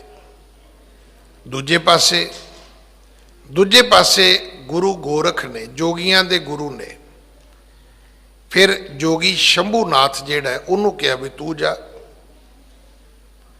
ਉਹ ਹੁਣ ਹਰ ਆਪਣੀ ਗੋਟੀ ਨੂੰ ਪਰਖਦਾ ਹੈ। ਉਹ ਜਿਵੇਂ ਸ਼ਤਰੰਜ ਖੇਡਦੇ ਨੇ ਨਾ, ਉਹ ਹਰ ਗੋਟੀ ਚਲਾਉਂਦੇ ਨੇ। ਘੜੀ ਘੜੀ ਉਹ ਆਪਣੀ ਉਹ ਨਾਰਦ ਸੁੱਟਦੇ ਨੇ। ਹੁਣ ਗੁਰੂ ਗੋਰਖ ਨੇ ਸ਼ੰਭੂ ਨਾਥ ਨੂੰ ਕਿਹਾ ਤੂੰ ਫਿਰ ਚੱਲ ਬਈ। ਹਾਂਜੀ। ਭਰੂਆ ਬੈਰਾਗਣ ਦੇ ਹੱਥ ਮਾਹੇ ਜਿਨ, ਮੁੰਦਰਾ ਫਟਕ ਏਕ ਕਾਨ ਪਰ ਪਾਇਓ ਹੈ। ਫਰੂਆ ਬੈਰਾਗਣ ਦੋ ਲੀਨੇ ਹਾਥ ਮੈਂ। ਉਹਦੇ ਹੱਥ ਦੇ ਵਿੱਚ ਕੀ ਹੈ? ਇੱਕ ਹੱਥ ਦੇ ਵਿੱਚ ਠੂਠਾ ਹੈ, ਫਰੂਆ, ਜਿਹਨੂੰ ਫੜ ਕੇ ਤੇ ਉਹ ਫਿਰਦੇ ਨੇ, ਗਲੀ ਗਲੀ ਫਿਰਦੇ ਨੇ। ਉਹ ਜਦੋਂ ਅਸੀਂ ਲਾਵਾਂ ਲੈਨੇ ਨਾ ਤਾਂ ਉਹਨਾਂ ਨੂੰ ਫੇਰੇ ਕਿਉਂ ਕਹਿੰਦੇ ਨੇ? ਉਹ ਫੇਰੀਆਂ ਕਰਕੇ ਫੇਰੇ ਕਹਿੰਦੇ ਨੇ। ਉਹ ਲੜਕੀ ਲੜਕਾ ਘੁੰਮਦੇ ਨੇ ਨਾ, ਇਸ ਕਰਕੇ ਉਹਨਾਂ ਨੂੰ ਫੇਰੇ ਕਹਿ ਦਿੰਦੇ ਨੇ। ਆਪਾਂ ਇਹੀ ਪੁੱਛਦੇ ਵੀ ਫੇਰੇ ਹੋ ਗਏ ਕਿ ਨਹੀਂ ਹੋ ਗਏ? ਉਹ ਕਹਿੰਦਾ ਫੇਰੇ ਕੀ ਹੋਣੇ ਸੀ, ਜੇ ਤੇ ਬਰਾਤ ਹੀ ਲੇਟ ਆਈ ਹੈ। ਫੇਰੇ ਫੇਰੀਆਂ ਤੋਂ ਹੀ ਨੇ। ਇੱਥੇ ਸ਼ਬਦ ਆਇਆ ਫਰੂਆ, ਉਹ ਠੂਠਾ ਜਿਹਨੂੰ ਹੱਥ ਵਿੱਚ ਫੜ ਕੇ ਜੋਗੀ ਮੰਗਦੇ ਨੇ। ਇੱਕ ਹੱਥ ਦੇ ਵਿੱਚ ਠੂਠਾ ਹੈ, ਦੂਜੇ ਹੱਥ ਦੇ ਵਿੱਚ ਬੈਰਾਗਣ ਹੈ। ਬੈਰਾਗਣ ਕੀ ਹੈ? ਇੱਕ ਲੱਕੜੀ ਹੈ ਜਿਹਦੇ ਥੱਲੇ ਡੰਡਾ ਹੈ ਤੇ ਉਹਦੇ ਉੱਪਰ ਵਹਿੰਗੀ ਜੀ ਬਣੀ ਹੋਈ ਹੈ, ਬਿਲਕੁਲ ਛੋਟੀ ਜੀ। ਉਹ ਜੋਗੀ ਲੋਕ ਕੀ ਕਰਦੇ ਨੇ, ਜਦੋਂ ਉਹ ਪਦਮਾਸਨ ਹੁੰਦੇ ਨੇ, ਇੱਕ ਲੱਤ ਚੁੱਕੀ ਦੂਜੇ ਪੱਟ ਤੇ ਰੱਖ ਲਈ, ਦੂਜੀ ਚੁੱਕੀ ਦੂਜੇ ਪੱਟ ਤੇ ਰੱਖ ਲਈ, ਤੇ ਫਿਰ ਉਹ ਡੰਡਾ ਜਿਹਾ ਥੱਲੇ ਗੱਡ ਕੇ ਤੇ ਇਸ ਤਰ੍ਹਾਂ ਉਹਦੇ ਤੇ ਹੱਥ ਰੱਖ ਲੈਂਦੇ ਨੇ, ਉਹਦੇ ਉੱਤੇ ਆਪਣੀ ਠੋਡੀ ਰੱਖ ਲੈਂਦੇ ਨੇ। ਤੇ ਫਿਰ ਘੰਟਿਆਂ ਦੇ ਹਿਸਾਬ ਨਾਲ, ਦਿਨਾਂ ਦੇ ਹਿਸਾਬ ਨਾਲ, ਮਹੀਨਿਆਂ ਸਾਲਾਂ ਦੇ ਹਿਸਾਬ ਨਾਲ ਹੀ ਉਹ ਸਮਾਧੀ 'ਚ ਬੈਠੇ ਰਹਿੰਦੇ ਨੇ। ਉਹਨਾਂ ਨੂੰ ਉਹਦੀ ਥੋੜ੍ਹੀ ਜਿਹੀ ਸਪੋਰਟ ਮਿਲ ਜਾਂਦੀ ਹੈ ਬੈਰਾਗਣ ਦੀ। ਇੱਕ ਹੱਥ ਵਿੱਚ ਬੈਰਾਗਣ ਹੈ, ਇੱਕ ਹੱਥ ਵਿੱਚ ਠੂਠਾ ਹੈ। ਫਰੂਆ ਬੈਰਾਗਣ ਦੋ ਲੀਨੇ ਹਾਥ ਮਾਹੇ, ਜੈ ਮੁੰਦਰਾ ਹੈ ਫਟਕ ਏਕ ਕਾਨ ਪਾਰ ਪਾਇਓ ਹੈ। ਇੱਕ ਕੰਨ ਦੇ ਵਿੱਚ ਉਹਦੇ ਕੱਚ ਦੀਆਂ ਮੁੰਦਰਾਂ ਨੇ। ਠੂਠਾ ਹੈ, ਬੈਰਾਗਣ ਹੈ, ਇੱਕ ਕੰਨ ਦੇ ਵਿੱਚ ਉਹਦੇ ਕੱਚ ਦੀਆਂ ਮੁੰਦਰਾਂ ਨੇ। ਹਾਂਜੀ। ਹੀਏ ਮੈਂ ਹੁਲਾਸ ਆਇਓ ਪਾਸ ਸੁਖ ਰਾਸ ਦੌਰ, ਬਾਲੇ ਹੈ ਆਦੇਸ਼ ਐਸੇ ਬਚਨ ਅਲਾਇਓ ਹੈ। ਬੜਾ ਹਿਰਦੇ ਵਿੱਚ ਹੁਲਾਸ, ਨੱਚਦਾ ਟੱਪਦਾ ਆਇਆ, ਬੜੀ ਖੁਸ਼ੀ ਉਹਦੇ ਮਨ ਵਿੱਚ ਕਿ ਮੈਨੂੰ ਬੜੇ ਵੱਡੇ ਕਾਰਜ ਵਾਸਤੇ ਮੇਰੇ ਗੁਰੂ ਗੋਰਖ ਨੇ ਘੱਲਿਆ ਹੈ। ਉਹਨੂੰ ਇਹ ਭੁਲੇਖਾ ਵੀ ਮੇਰੇ ਲਈ ਤੇ ਕੋਈ ਕੰਮ ਔਖਾ ਹੀ ਨਹੀਂ ਹੈ। ਹੁਲਾਸ ਵਿੱਚ, ਖੁਸ਼ੀ ਵਿੱਚ ਭਰਿਆ ਗੁਰੂ ਸਾਹਿਬ ਜੀ ਦੇ ਕੋਲ ਆਇਆ। ਆਇਓ ਪਾਸ ਸੁਖ ਰਾਸ, ਕਿਹਨਾਂ ਕੋਲ ਆਇਆ? ਜਿਹੜੇ ਸੁੱਖਾਂ ਦੀ ਪੂੰਜੀ ਨੇ। ਦੌਰ ਬਾਲੇ ਹੈ ਆਦੇਸ਼ ਐਸੇ ਬਚਨ ਅਲਾਇਓ ਹੈ। ਇਹ ਦੌੜ ਕੇ ਆਇਆ, ਇਹਨੇ ਆ ਕੇ ਉਹੀ ਗਲਤੀ ਫਿਰ ਕੀਤੀ। ਗੁਰੂ ਸਾਹਿਬ ਨੂੰ ਬਾਲਕ ਕਹਿ ਕੇ, ਬੱਚਾ ਕਹਿ ਕੇ, ਬਾਲਾ ਕਹਿ ਕੇ ਕਹਿਣ ਲੱਗਾ, ਕਾਕਾ ਨਮਸਕਾਰ। ਸ਼ਬਦ ਹੈ, ਬੱਚਿਆ ਨਮਸਕਾਰ। ਇਸ ਤਰ੍ਹਾਂ ਦੇ ਸ਼ਬਦ ਇਹਨੇ ਆ ਕੇ, ਬਾਲਾ ਸ਼ਬਦ ਦਾ ਅਰਥ ਹੁੰਦਾ ਕਿਸੇ ਨੂੰ ਛੋਟਾ ਕਹਿਣਾ, ਨਿੱਕਾ ਕਹਿਣਾ, ਇਆਣਾ ਕਹਿਣਾ, ਬਾਲਕ ਕਹਿਣਾ। ਇਹਨੇ ਆ ਕੇ ਇਹ ਨਮਸਕਾਰ ਸ਼ਬਦ ਬੋਲਣਾ ਕੀਤਾ ਹੈ। ਹਾਂਜੀ। ਪ੍ਰਭੂ ਕੋ ਆਦੇਸ਼ ਸ਼ੰਭੂ ਨਾਥ ਆਇਓ ਬੈਸ ਟਿਗ, ਸੁਣਿਓ ਸ਼ਰੋਣ ਮਾਹੀ ਪੁੰਨ ਬੈਨ ਕੋ ਸੁਣਾਇਓ ਹੈ। ਸਤਿਗੁਰੂ ਜੀ ਕਿੰਨੇ ਪ੍ਰਵੀਨ ਨੇ। ਉਹਨੇ ਕਿਹਾ ਆਦੇਸ਼, ਬਾਲੇ ਆਦੇਸ਼, ਤੇ ਸਤਿਗੁਰਾਂ ਨੇ ਨਹੀਂ ਕਿਹਾ ਵੀ ਨਾਥ ਜੀ ਆਦੇਸ਼। ਸਤਿਗੁਰੂ ਕਹਿਣ ਲੱਗੇ ਪ੍ਰਭੂ ਕੋ ਆਦੇਸ਼, ਵੀ ਸਾਨੂੰ ਮੱਥਾ ਕਾਹਦਾ ਟੇਕਣਾ ਹੈ? ਮੱਥਾ ਟੇਕ ਰੱਬ ਨੂੰ, ਨਮਸਕਾਰ ਤੇ ਰੱਬ ਨੂੰ ਹੈ ਸਾਰਿਆਂ ਦੀ, ਸਾਡਾ ਸਾਰਿਆਂ ਦਾ ਵੱਡਾ ਉਹ ਹੈ। ਫਿਰ ਸਤਿਗੁਰੂ ਨੇ ਉਹਨੂੰ ਨਾਂ ਲੈ ਕੇ ਬੁਲਾਇਆ, ਸ਼ੰਭੂ ਨਾਥ ਆਓ ਬੈਸ ਢਿਗ, ਸੁਣਿਓ ਸ਼ਰੋਣ ਮਾਹੀ ਪੁੰਨ ਬੈਨ ਕੋ ਸੁਣਾਇਓ ਹੈ। ਸਤਿਗੁਰੂ ਕਹਿੰਦੇ ਆ ਬਈ ਬਹਿ ਸਾਡੇ ਕੋਲ, ਆ ਫਿਰ ਤੇਰੇ ਕੋਲੋਂ ਕੁਝ ਸੁਣੀਏ ਤੇ ਕੁਝ ਸੁਣਾਈਏ। ਕਿਉਂਕਿ ਜਬ ਲਗ ਦੁਨੀਆ ਰਹੀ ਹੈ ਨਾਨਕ, ਕਿਛ ਸੁਣੀਏ ਕਿਛ ਕਹੀਏ। ਇਹਦੇ ਸਿੱਧੇ ਸਿੱਧੇ ਅਰਥ ਨੇ ਵੀ ਡਾਇਲੋਗ ਕਦੇ ਬੰਦ ਨਹੀਂ ਕਰਨਾ ਚਾਹੀਦਾ, ਗੱਲਬਾਤ ਨੂੰ ਕਦੇ ਨਹੀਂ ਰੋਕਣਾ ਚਾਹੀਦਾ। ਹੁਣ ਘਰ 'ਚ ਵਿਗਾੜ ਕਦੋਂ ਪਿਆ? ਜਦੋਂ ਨੂੰਹ ਸੱਸ ਦਾ ਡਾਇਲੋਗ ਬੰਦ ਹੋਇਆ। ਵਿਗਾੜ ਉਦੋਂ ਪਿਆ ਜਦੋਂ ਪਿਓ ਪੁੱਤਰ ਦਾ ਡਾਇਲੋਗ ਬੰਦ ਹੋ ਗਿਆ। ਭਰਾ ਭਰਾ ਦੀ ਗੱਲ ਕਦੋਂ ਖਤਮ ਹੋਈ? ਜਦੋਂ ਡਾਇਲੋਗ ਬੰਦ ਹੋ ਗਿਆ। ਵੀ ਕਿਸੇ ਨੇ ਛੋਟੇ ਨੂੰ ਕੁਝ ਕਹਿਤਾ, ਵੱਡੇ ਨੂੰ ਕੁਝ ਕਹਿਤਾ, ਛੋਟੇ ਨੇ ਉਹ ਮੰਨ ਲਿਆ, ਵੱਡੇ ਨੇ ਉਹ ਮੰਨ ਲਿਆ, ਖਤਮ ਹੋ ਗਿਆ। ਤੇ ਜੇ ਡਾਇਲੋਗ ਹੁੰਦਾ ਤੇ ਉਹ ਪੁੱਛ ਲੈਂਦੇ ਵੀ ਮੇਰੇ ਕੋਲੇ ਅਮਕਾ ਬੰਦਾ ਆਇਆ ਸੀ ਤੇ ਵੀਰੋ ਤੇਰੇ ਬਾਰੇ ਕਹਿੰਦਾ ਸੀ, ਤੇ ਵੱਡਾ ਕਹਿੰਦਾ ਵੀ ਮੇਰੇ ਕੋਲ ਵੀ ਆਇਆ ਸੀ, ਉਹ ਮੈਨੂੰ ਤੇ ਇਦਾਂ ਕਹਿੰਦਾ ਸੀ।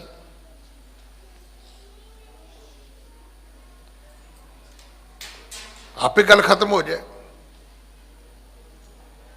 ਕਦੇ ਵੀ ਗੱਲਬਾਤ ਬੰਦ ਨਹੀਂ ਹੋਣੀ ਚਾਹੀਦੀ। ਇਹ ਗੁਰਬਾਣੀ 'ਚ ਲਿਖਿਆ, ਜਬ ਲਗ ਦੁਨੀਆ ਰਹੀ ਹੈ ਨਾਨਕ, ਕਿਛ ਸੁਣੀਏ ਕਿਸ ਕਹੀਏ। ਭਾਵੇਂ ਕਿਸੇ ਵੀ ਸਟੇਜ ਤੇ ਹੋਵੋ, ਕਿਸੇ ਖੇਤਰ ਵਿੱਚ ਹੋਵੋ, ਕਿਸੇ ਉਮਰ ਵਿੱਚ ਹੋਵੋ, ਕਿਸੇ ਫੀਲਡ ਵਿੱਚ ਹੋਵੋ, ਭਾਵੇਂ ਕਿਸੇ ਪੋਸਟ ਤੇ ਹੋਵੋ, ਗੱਲਬਾਤ ਕਰਨ 'ਚ ਕੀ ਹਰਜ ਹੈ? ਅਗਲੇ ਨੂੰ ਕਹੋ ਵੀ ਆਹ ਠੀਕ ਹੈ, ਵੀ ਤੂੰ ਗੱਲ ਕਰਨੀ ਚਾਹੁੰਦਾ ਆ, ਆਪਾਂ ਬਹਿ ਜਾਂਦੇ ਹਾਂ। ਤੇ ਜੇ ਮੈਂ ਕਹਾਂ ਵੀ ਨਹੀਂ ਮੈਂ ਤੇ ਤੇਰੇ ਨਾਲ ਗੱਲ ਹੀ ਨਹੀਂ ਕਰਦਾ, ਤੇ ਫਿਰ ਤੁਹਾਡੇ ਜਿਹੜੇ ਭਰਮ ਹੋਣਗੇ, ਕਨਫਿਊਜ਼ਨ ਹੋਣਗੇ, ਵਹਿਮ ਹੋਣਗੇ, ਉਹ ਕੌਣ ਦੂਰ ਕਰੇਗਾ? ਦੁਨੀਆ ਦੇ ਵਿੱਚ ਤੁਸੀਂ ਵੇਖੋ ਵੱਡੀਆਂ ਵੱਡੀਆਂ ਵਰਲਡ ਵਾਰਾਂ ਲੱਗੀਆਂ, ਪਰ ਮੁੱਕੀਆਂ ਕਿੱਥੇ? ਜਦੋਂ ਟੇਬਲ ਤੇ ਬਹਿ ਕੇ ਡਾਇਲੋਗ ਹੋਇਆ। ਆਖਰ ਗੱਲ ਤੇ ਗੱਲਬਾਤ ਨਾਲ ਹੀ ਮੁੱਕੇਗੀ ਨਾ, ਲੜਾਈ ਨਾਲ ਤੇ ਕੋਈ ਗੱਲ ਅਜੇ ਤੱਕ ਕਦੇ ਮੁੱਕੀ ਨਹੀਂ। ਤੁਸੀਂ ਜਿੰਨਾ ਮਰਜ਼ੀ ਜ਼ਿੰਦਗੀ 'ਚ ਲੜ ਲਓ, ਜਿੰਨਾ ਮਰਜ਼ੀ ਲੜ ਲਓ, ਜਦੋਂ ਤੁਸੀਂ ਗੱਲਬਾਤ ਕਰੋਗੇ ਗੱਲ ਖਤਮ ਹੋ ਜਾਏਗੀ। ਸਤਿਗੁਰੂ ਕਹਿੰਦੇ ਆ ਭਾਈ ਸ਼ੰਭੂ ਨਾਥ ਆਪਾਂ ਗੱਲਬਾਤ ਕਰਦੇ ਹਾਂ। ਹਾਂਜੀ। ਗੋਰਖ ਕੇ ਚੇਲੇ ਹੋਏ ਮੁੰਦਰਾ ਕਾਣ ਪਾਵੋ, ਅੰਗ ਭਸਮ ਲਗਾਵ ਕੋ ਬਿਗਨ ਨ ਲਾਗਈ। ਸ਼ੰਭੂਨਾਥ ਤੇ ਜੀ ਉਹ ਜਿਵੇਂ ਕਹਿੰਦੇ ਵੀ ਸਟਾਰਟਿੰਗ ਹੀ ਉਹਨੇ ਇੱਥੋਂ ਕਰ ਲਈ। ਕਹਿਣ ਲੱਗਾ ਨਾਨਕ ਤੱਪਾ ਜੀ ਤੁਸੀਂ ਗੁਰੂ ਗੋਰਖ ਦੇ ਚੇਲੇ ਬਣੋ ਤੇ ਕੰਨਾਂ 'ਚ ਮੁੰਦਰਾਂ ਵੀ ਪਾ ਲਓ ਤੇ ਅੰਗਾਂ ਦੇ ਉੱਤੇ ਭਸਮ ਵੀ ਲਾ ਲਓ ਤੇ ਮੈਂ ਤੁਹਾਨੂੰ ਕਹਿਣਾ ਵੀ ਤੁਹਾਡੇ ਜੀਵਨ 'ਚ ਉਸ ਤੋਂ ਬਾਅਦ ਵਿਘਨ ਕੋਈ ਨਹੀਂ ਹੋਏਗਾ। ਤੁਹਾਨੂੰ ਨਾ ਇਦਾਂ ਦੇ ਲੋਕ ਮਿਲਦੇ ਨੇ, ਤੁਸੀਂ ਉੱਥੇ ਮੱਥਾ ਟੇਕਿਆ ਕਰੋ ਜੀ, ਉੱਥੇ ਤੁਸੀਂ ਸ਼ਨੀਵਾਰ ਘੁੰਗਣੀਆਂ ਵੰਡਿਆ ਕਰੋ ਜੀ, ਤੁਸੀਂ ਉੱਥੇ ਆਹ ਕਰਿਆ ਕਰੋ ਜੀ। ਕਿਉਂ ਕਰੀਏ? ਕੋਈ ਲੌਜਿਕ, ਕੋਈ ਦਲੀਲ, ਕੋਈ ਅਪੀਲ ਕਿਉਂ ਕਰੀਏ ਬਈ? ਹੁਣ ਇਹਨੇ ਆਉਂਦੇ ਹੀ ਸ਼ੁਰੂ ਕਰ ਲਿਆ। ਕਹਿਣ ਲੱਗਾ ਜੀ ਗੁਰੂ ਗੋਰਖ ਦੇ ਚੇਲੇ ਬਣ ਜਾਓ, ਮੁੰਦਰਾ ਪਾ ਲਓ, ਆਪਣੇ ਸਰੀਰ ਦੇ ਉੱਤੇ ਸੁਆਹ ਮਲਿਆ ਕਰੋ, ਕੋਈ ਵਿਗੜ ਨਹੀਂ ਲੱਗੇਗਾ। ਹਾਂਜੀ।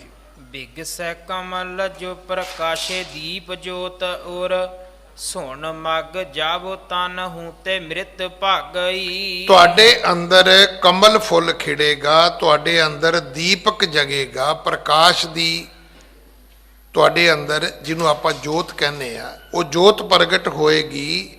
ਫਿਰ ਸੁਨ ਮਾਰਗ ਤੇ ਤੁਸੀਂ ਚਲੇ ਜਾਓਗੇ ਤੇ ਤਨ ਹੂ ਤੇ ਮ੍ਰਿਤ ਭਾਗੇ। ਤੁਸੀਂ ਸੁਨ ਅਵਸਥਾ ਵਿੱਚ ਚਲੇ ਜਾਓਗੇ, ਅਫੁਰ ਅਵਸਥਾ ਵਿੱਚ, ਤੇ ਮੌਤ ਤੁਹਾਨੂੰ ਛੱਡ ਕੇ ਚਲੀ ਜਾਏਗੀ, ਕਦੇ ਮੌਤ ਆਏਗੀ ਨਹੀਂ। ਕਿਉਂਕਿ ਸੁਨ ਅਵਸਥਾ ਵਿੱਚ ਕੀ ਆਉਣਾ ਹੈ? ਜਦੋਂ ਸਮਾਂ ਹੀ ਰੁਕ ਗਿਆ ਤੇ ਕੁਝ ਵੀ ਨਹੀਂ ਹੋਣਾ। ਕਿਉਂਕਿ ਸਾਰਾ ਸਕਲ ਕਾਲ ਕਾ ਕੀਆ ਤਮਾਸ਼ਾ ਹੈ ਤੇ ਸਮੇਂ ਦੀ ਖੇਡ ਹੈ। ਤੇ ਜਦੋਂ ਸਮਾਂ ਹੀ ਰੁਕ ਜਾਏਗਾ ਤੇ ਫਿਰ ਕੁਝ ਵੀ ਨਹੀਂ ਹੋਏਗਾ। ਹਾਂਜੀ। ਫਰੂਆ ਗਹੀਜੇ ਹਾਥ ਹੋਈਐ ਸਨਾਥ ਅਬ ਖੁਸ਼ੀ ਜਿਤ ਜਾਵੋ ਤਿਤ ਕੋ ਨਹਿ ਠਾਗਈ। ਅੱਜ ਤੋਂ ਹੀ ਆਪਣੇ ਹੱਥ ਵਿੱਚ ਠੂਠਾ ਫੜ ਲਓ। ਫਰੂਆ ਗਹੀਜੇ ਹਾਥ ਹੋਈਏ ਸਨਾਥ ਅਬ। ਅਜੇ ਤੱਕ ਤੁਸੀਂ ਗੁਰੂ ਵਾਲੇ ਨਹੀਂ ਬਣੇ ਨਾਨਕ ਜੀ, ਚਲੋ ਗੁਰੂ ਗੋਰਖ ਦੇ ਕੋਲ ਚੱਲੋ ਤੇ ਗੁਰੂ ਵਾਲੇ ਵੀ ਬਣ ਜਾਓ। ਤੇ ਹੱਥ ਵਿੱਚ ਠੂਠਾ ਵੀ ਫੜ ਲਓ, ਕੰਨਾਂ 'ਚ ਮੁੰਦਰਾਂ ਵੀ ਪਾ ਲਓ, ਸਰੀਰ ਦੇ ਉੱਤੇ ਸੁਆਹ ਵਿਭੂਤੀ ਵੀ ਮੰਨ ਲਓ। ਤੁਹਾਡੇ ਨੇੜੇ ਮੌਤ ਨਹੀਂ ਆਏਗੀ, ਤੁਸੀਂ ਸੁੰਨ ਅਵਸਥਾ ਵਿੱਚ ਚਲੇ ਜਾਓਗੇ। ਤੁਹਾਡੇ ਅੰਦਰ ਦਾ ਕਮਲ ਫੁੱਲ ਖਿੜ ਪਵੇਗਾ, ਤੁਹਾਡੇ ਅੰਦਰ ਜੋਤ ਪ੍ਰਕਾਸ਼ ਪ੍ਰਗਟ ਹੋ ਜਾਏਗਾ। ਲਓ ਠੂਠਾ ਫੜੋ। ਫਰੂਆ ਗਹੀਜੇ ਹਾਥ ਹੋਈਏ ਸਨਾਥ ਅਬ ਖੁਸ਼ੀ ਜਿਤ ਜਾਵੋ ਤਿਤ ਕੋ ਨਾ ਠਾਗਈ। ਤੇ ਫਿਰ ਤੁਸੀਂ ਦੁਨੀਆ 'ਚ ਜਿੱਥੇ ਮਰਜੀ ਜਾਓ, ਤੁਹਾਡੇ ਨਾਲ ਕੋਈ ਠੱਗੀ ਨਹੀਂ ਕਰ ਸਕੇਗਾ, ਤੁਹਾਡੇ ਨਾਲ ਕੋਈ ਧੋਖਾ ਨਹੀਂ ਕਰ ਸਕੇਗਾ, ਕੋਈ ਤੁਹਾਨੂੰ ਮੂਰਖ ਨਹੀਂ ਬਣਾ ਸਕੇਗਾ। ਵੇਖੋ ਠੱਗਣ ਲਈ ਅਗਲੇ ਨੂੰ ਮੂਰਖ ਬਣਾਉਣਾ ਪੈਂਦਾ ਹੈ। ਅਗਰ ਮੈਂ ਕਿਸੇ ਨਾਲ ਠੱਗੀ ਮਾਰਨੀ ਹੈ ਤਾਂ ਜਿੰਨਾ ਚਿਰ ਉਹ ਮੂਰਖ ਨਹੀਂ ਬਣੇਗਾ ਉਹ ਕਿਉਂ ਮੇਰੇ ਤੋਂ ਠੱਗਿਆ ਜਾਏਗਾ। ਭਾਵ ਤੁਹਾਨੂੰ ਕੋਈ ਮੂਰਖ ਨਹੀਂ ਬਣਾ ਸਕੇਗਾ, ਤੁਹਾਡੇ ਨਾਲ ਕੋਈ ਠੱਗੀ ਠੋਰੀ ਨਹੀਂ ਕਰ ਸਕੇਗਾ। ਹਾਂਜੀ। ਭਲੀ ਬਾਣੀ ਤੇਰੀ ਜੇ ਤੂੰ ਮਾਨ ਲੇਹ ਬਾਤ ਮੇਰੀ ਰਿੱਧ ਸਿੱਧ ਚੇਰੀ ਮਤ ਗੋਰਖ ਕੇ ਪਾਗਈ। ਫਿਰ ਤੇਰੀ ਬਾਤ ਬਣ ਜਾਏਗੀ, ਰਿੱਧੀਆਂ ਸਿੱਧੀਆਂ ਤੇਰੀਆਂ ਚੇਲੀਆਂ ਬਣ ਜਾਣਗੀਆਂ। ਜੇ ਤੂੰ ਮੇਰੀ ਗੱਲ ਮੰਨ ਲਵੇਂ ਤੇ ਫਿਰ ਕੀ ਹੋਏਗਾ? ਮਤ ਗੋਰਖ ਕੀ ਪਾਗਈ।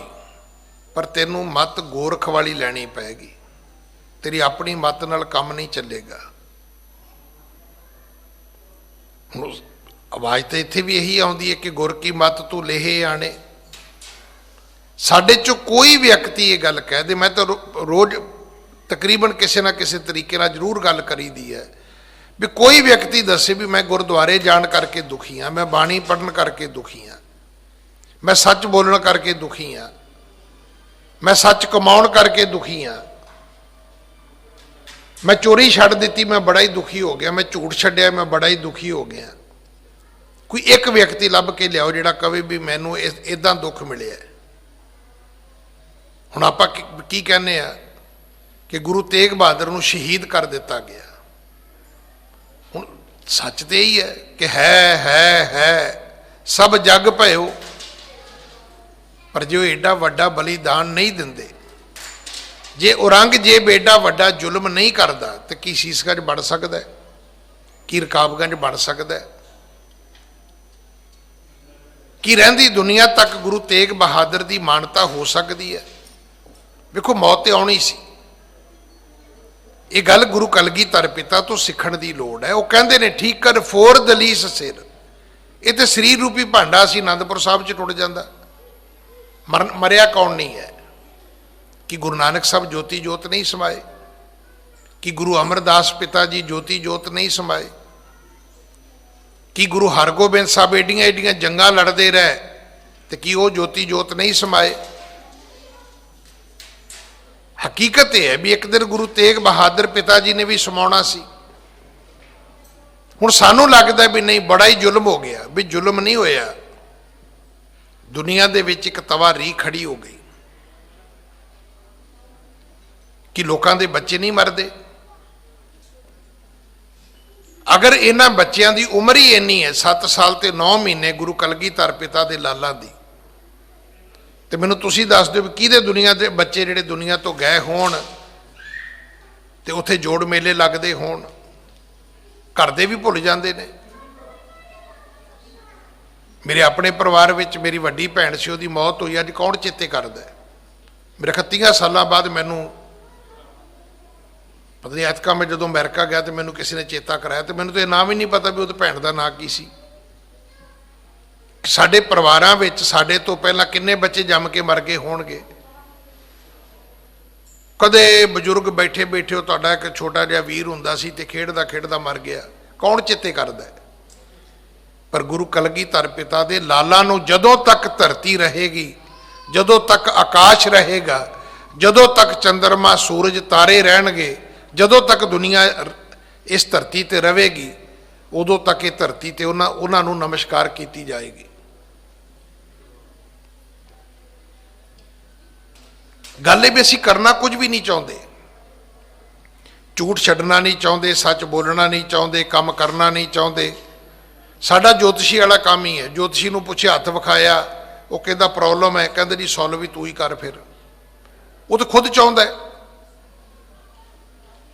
ਉਹ ਇੱਥੇ ਇੱਕ ਸ਼ਨੀ ਵਾਲਾ ਇੱਕ ਹੈਗਾ, ਉਹ ਕੋਈ ਪਤਾ ਨਹੀਂ ਕੌਣ ਹੈ, ਉਹ ਕਾਲੇ ਜਿਹੇ ਰੰਗ ਦੀ ਉਹਦੀ ਸ਼ਕਲ ਹੈ, ਉਹ ਟੀਵੀ ਤੇ ਵੀ ਆਉਂਦਾ ਹੁੰਦਾ ਹੈ। ਮੇਰੇ ਬੜੇ ਇੱਕ ਪਿਆਰੇ ਮਿੱਤਰ ਨੇ ਅਮਰੀਕਾ ਤੋਂ, ਉਹਦੇ ਕੋਲ ਚਲੇ ਗਏ, ਉਹ ਲੈ ਗਿਆ ਫੜ ਕੇ ਉਹਨਾਂ ਨੂੰ। ਅਮੀਰਾਂ ਦੇ ਤੁਹਾਨੂੰ ਪਤਾ ਯਾਰ ਦੋਸਤ ਵੀ ਅਮੀਰ ਹੁੰਦੇ ਤੇ ਅਮੀਰਾਂ ਦੇ ਗੁਰੂ ਵੀ ਅਮੀਰ ਹੀ ਹੁੰਦੇ ਨੇ। ਉਹ ਇਧਰ ਕਿਤੇ ਛਤਰਪੁਰ ਵਾਲੇ ਪਾਸੇ ਹੋਣਾ, ਕਹਿੰਦੇ ਉੱਥੇ ਕਈ ਲੱਖਾਂ ਦੇ ਤੇ ਉਹਨਾਂ ਨੇ ਉਹ ਸਟੋਨ ਦੇ ਹਾਥੀ ਖੜੇ ਕੀਤੇ ਹੋਏ ਸੀ। ਉਹ ਲੈ ਗਏ, ਇਹ ਹੈ ਜੀ, ਉਹ ਹੈ ਜੀ, ਐਸਾ ਹੈ ਜੀ, ਵੈਸਾ ਹੈ ਜੀ। ਉਹ ਕਹਿੰਦੇ ਮੈਂ ਤੇ ਬੋਲਿਆ ਨਹੀਂ, ਉਹ ਨਾਲ ਦੇ ਹੀ ਬੋਲੀ ਜਾਵੇ। ਨਹੀਂ ਜੀ ਆਪ ਸਵਾਮੀ ਜੀ ਉਪਾਓ ਕਰੋ। ਕਹਿੰਦੇ ਜਦੋਂ ਉਪਾਓ ਦੀ ਲਿਸਟ ਮਿਲੀ ਤੇ 50 ਲੱਖ ਰੁਪਈਆ ਸੀ। ਕਹਿੰਦਾ ਮੈਂ ਤੇ ਚੁੱਪ ਕਰਕੇ ਬਾਹਰ ਨਿਕਲ ਆਇਆ। ਇਸ ਘਰ ਵਿੱਚ ਤੁਹਾਨੂੰ ਕਦੇ ਕਿਸੇ ਨੇ 5 ਰੁਪਈਆਂ ਦੇ ਵੀ ਉਪਾਅ ਦੱਸਿਆ? ਕਦੇ ਤੁਸੀਂ ਦੁੱਖ ਸੁੱਖ ਲਈ ਆਏ ਹੋ, ਕਦੇ ਤੁਹਾਨੂੰ ਕਿਸੇ ਨੇ 10 ਰੁਪਈਆਂ ਦੀ ਲਿਸਟ ਫੜਾਈ ਹੈ? ਨਾ, ਕਿਉਂਕਿ ਤੁਸੀਂ ਆਪਣੀ ਬਿਮਾਰੀ ਦੇ ਡਾਕਟਰ ਖੁਦ ਆਪ ਹੋ। ਤੁਸੀਂ ਇਹ ਤਾਂ ਆਪਾਂ ਚਾਹੁੰਦੇ ਹਾਂ ਵੀ ਗੁਰੂ ਸਾਨੂੰ ਸਾਰਾ ਕੁਝ ਹੀ ਦੇ ਦੇਵੇ। ਪੁੱਛੋ ਵੀ ਤੂੰ ਕੀ ਕਰੇਗਾ? ਆ ਹੁਣੇ ਅਰਦਾਸ ਹੋਈ ਹੈ, ਅਰਦਾਸ ਵਿੱਚ ਕਿਹਾ ਹੈ ਸਿੱਖਾਂ ਨੂੰ ਸਿੱਖੀ ਦਾਨ। ਜੇ ਤੁਸੀਂ ਯਕੀਨ ਕਰੋ, ਕਦੇ ਬੈਠੋ ਇੱਦਾਂ ਸੋਚੋ ਵੀ ਜੇ ਮਿਲ ਜੇ ਤੇ ਕੀ ਕਰੋਗੇ ਤੁਸੀਂ? ਤੁਸੀਂ ਉੱਥੇ ਨਿਸ਼ਾਨ ਸਾਹਿਬ ਤੇ ਰੱਖ ਦੇਣੀ ਵੀ ਇਹ ਨਹੀਂ ਘਰੇ ਖੜਨੀ, ਬੜੀ ਖਤਰਨਾਕ ਹੈ। ਰਾਤ ਨੂੰ ਤੇ ਸ਼ਰਾਬ ਵੀ ਨਹੀਂ ਪੀਤੀ ਜਾਣੀ। ਸਿੱਖੀ ਦਾ ਕੀ ਕਰਾਂਗੇ? ਫਰਿੱਜ ਤੇ ਬੋਤਲਾਂ ਨਾ ਭਰੀ, ਉਹਦਾ ਕੀ ਹੋਏਗਾ? ਕੇਸ ਦਾਨ, ਵੀ ਕੇਸ ਤਾਂ ਮੰਗ ਲੈ। ਹੁਣ 8 ਦਿਨ ਬਿਊਟੀ ਪਾਰਲਰ ਜਾਣਾ ਹੁੰਦੇ, ਉੱਥੇ ਕੀ ਬਣੇਗਾ? ਉੱਥੇ ਤਾਂ ਅੱਖਾਂ ਦੇ ਵੀ ਪਟਾਉਣੇ ਨੇ, ਇੱਥੋਂ ਮੰਗਿਆਂ ਦਾ ਕੀ ਕਰਾਂਗੇ ਅਸੀਂ? ਵਿਸਾਹ ਦਾਨ, ਭਰੋਸਾ ਦਾਨ, ਨਾਮ ਦਾਨ। ਜੇ ਹੁਣ ਇੱਥੋਂ ਨਾਮ ਦਾਨ ਮਿਲ ਜਾਏ, ਕੋਈ ਤੁਹਾਨੂੰ ਬਾਹਰ ਨਿਕਲਦਿਆਂ ਨੂੰ ਕੋਈ ਚੌਪਈ ਦਾ ਗੁਟਕਾ ਦੇ ਦੇ ਤੇ ਪੜੇਗਾ ਕੌਣ? ਅਸੀਂ ਤਾਂ ਉੱਥੇ ਰੱਖ ਦੇਣਾ ਨਿਸ਼ਾਨ ਸਾਹਿਬ ਤੇ ਹੀ, ਵੀ ਆਪੇ ਕੋਈ ਹੋਰ ਲੈ ਜਾਏਗਾ। ਕਿਉਂਕਿ ਅਸੀਂ ਕਰਨਾ ਕੁਛ ਨਹੀਂ ਚਾਹੁੰਦੇ। ਅਸੀਂ ਉਹਨਾਂ ਲੋਕਾਂ ਦੇ ਮਗਰ ਜਾਂਦੇ ਹਾਂ ਜਿਹੜੇ ਸਾਨੂੰ ਲੱਖਾਂ ਰੁਪਈਆਂ ਦਾ ਉਪਾਅ ਦੱਸਦੇ ਨੇ। शायद इत्थे इस करके सानू ठीक नहीं लगता भी इत्थे ते सस्ता जिहा काम है। सस्ता नहीं है, ये औखा है। 50 लाख देना सौखा है, झूठ छड्डना बहुत औखा है। शराब छड्डनी बहुत औखी है, चोरी यारी छड्डनी बहुत औखी है, धोखा फरेब छड्डना बहुत औखा है। हुण ये शंभूनाथ जोगी आ गया, उन्हें जी गुरु गोरख दे गुसारे गुण गा छड्डे। मौत भाजैगी जी, सुन अवस्था आ जाएगी जी, भली बनी तेरी जो तू मान लेहे बात मेरी, रिद सिद्ध चेरी मत गोरख को पा गई। नानक जी चलो गुरु गोरख दी मत दे धारनी हो जाओ। हाँ जी। गोरख को दास कर सबहु को बाण हार, भस्म न लाभो नह कान को शिदावई। अज सतगुरु जी ने जिहड़ी ओदी भाषा सी ना, जिस टोन दे विच वो बोलिया उत्थे जवाब दिता। सतगुरु कहन लगे सुनो शंभूनाथ,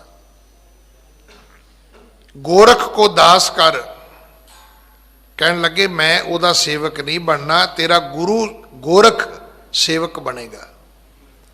गोरख को दास कर सबहू को मान हर, ते तेरे समेत जिन्ने जोगी ने ना सारिया दा मान घटाउणा है।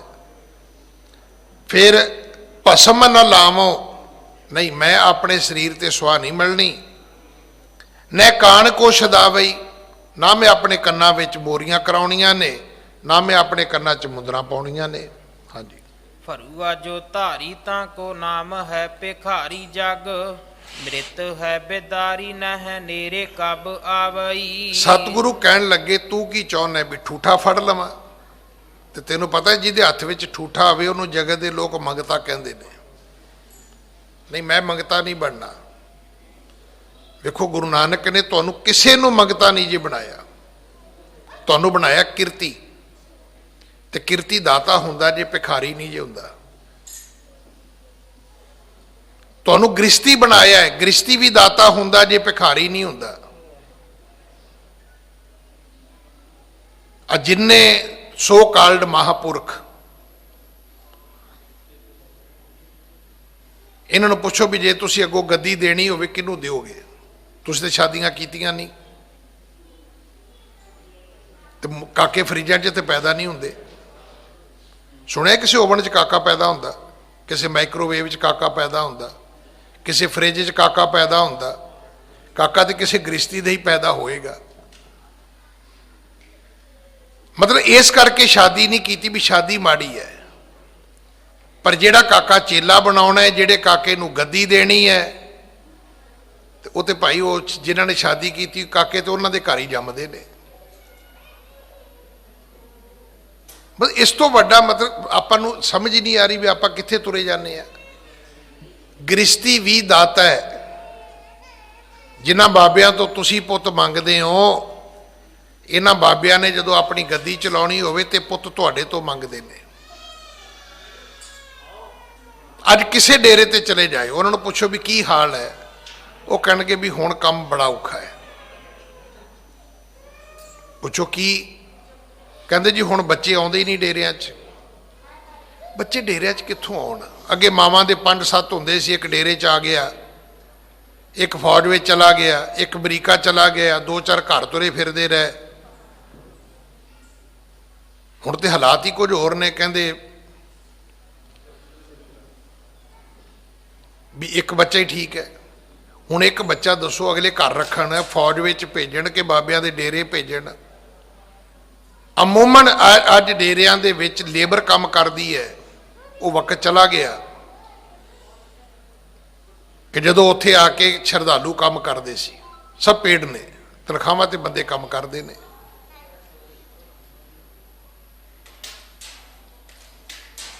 इत्थों तक कुछ ऐसियां संप्रदावां भी ने जिन्हां दे विच सी भी नहीं मर्यादा लई विहंगम चाहिदा है।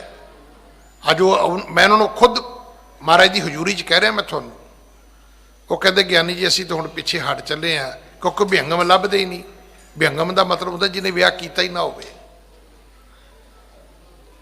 वही महाराज के कमरे च जाएगा, वही प्रकाश करेगा, वही सुखासन करेगा, वही महाराज के सुख आसन स्थान पर जाएगा, तो भाई हुण अगों बिना शादी तो कित्थों लियाओगे जवाक तुसीं? ते कौन थोड़ी मर्यादा का पालन करेगा? अल्टीमेटली सानू वापस उत्थे ही जाना पैना जिथों गुरु नानक का धर्म शुरू होया। ये जिन्नियां असीं नवीआं गल्लां कीतियां ने सारियां पिछां मुड़ जाणियां ने, ये नहीं रहणियां, क्योंकि इन्हां दा आधार कोई नहीं है। गुरु नानक साहब कहण लगे, शंभूनाथ गोरख को दास कर, सब हूँ को मान हार, भस्म न लावो न कान को शदावई, फरुआ जो धारी ताको नाम है भिखारी जग, मृत है बदारी न नेरे कब आवही। रही मौत की गल, कहते मौत तो असीं कदों दी छड्ड दित्ती है। मौत की है पता है तुहानूं? मौत सिर्फ एक डर है, बाकी मौत माड़ी नहीं है। चलो ठीक है, मेरे वर्गे तुरे फिरदे नूं आ गई तो खतरनाक है, तो जिहड़े बंदे हॉस्पिटलों वाले जो जवाब देंदे ने, जे फिर उन्होंने मौत ना आवे तो फिर की आवे? तुसीं दसो, कोई रस्ता बाकी बचदा है? जो डॉक्टर जवाब दे देन फिर उस बंदे नूं की आउणा चाहिए? मौत आउणी चाहिए कि नहीं आउणी चाहिए? कोई सानू 10 बंदियां नूं सियाणियां नूं बिठा के कोई पूछे भी हुण डॉक्टर कहंदे ने जी भी साडे कोल इहदे लई कोई ट्रीटमेंट नहीं हैगा, हुण दसो की करोगे? फिर असीं खुद कहांगे, साडे कोल तो रोज़ आउंदे ने लोग, ज्ञानी जी घर चलना है, मैं की होया, कोई पाठ करो, बापू जी बड़े औखे ने। मैं कहा हुण साडे कोले पाठ तो हैगा, पर जिद्दां दा तुसीं चाहुंदे उदां दा है नहीं। वो चाहुंदे ने भी पाठ दा ना डंडा मारो बापू दे सिर 'च, भी इधरों सुखमनी पूरा होवे तो उधरों बापू पूरा हो जाए। की गल सच नहीं? अमूमन इदां हुंदा है, लोग पाठ कराउंदे ने भी घर दी बेबे बापू मर जाए, सारा दिन मौत के मगर डंडा चुकी फिरदे हैं भी मौत माड़ी है। जी मौत माड़ी नहीं है, ठीक है बेवकती मौत आउंदी, असीं दुख महसूस करते हैं, पर एक वक्त ऐसा भी आउंदा असीं इस मौत वास्ते भी पाठ कराउने आ, पाठ करते हैं, अरदासां करते हैं। हाँ जी, रिद्ध सिद्ध सदा आगे देह ताको जे को मांगे, चाहे तहां जाए न है को अटकावई। रहियां रिधियां सिद्धियां सतगुरु कहंदे साडे ते अगे पिछे फिरदियां ने, जिन्हां रिधियां सिद्धियां दे तुसीं मगर तुरदे हो, ये साडे अगे अगे भजियां जांदियां ने। इस करके रिद्ध सिद्ध सदा आगे देह ताको जे को मांगे, तू दस तैनू दईए, मंग की चाहिए? तुहानू पता है गुरसिख कौन है जिहड़ा इत्थे आके की कहंदा है? कहंदा मैं क्या मांगो किछ थिर ना रहाई, नहीं दाता मैनू कुछ नहीं चाहिए, मैं मंगांगा उन्हें मेरे को रहना ही नहीं, फायदा की होदा? क्योंकि विण तुद होर जे मंगना, सिर दुखा कै दुख, देह नाम संतोखियां उतरे मन की भुख।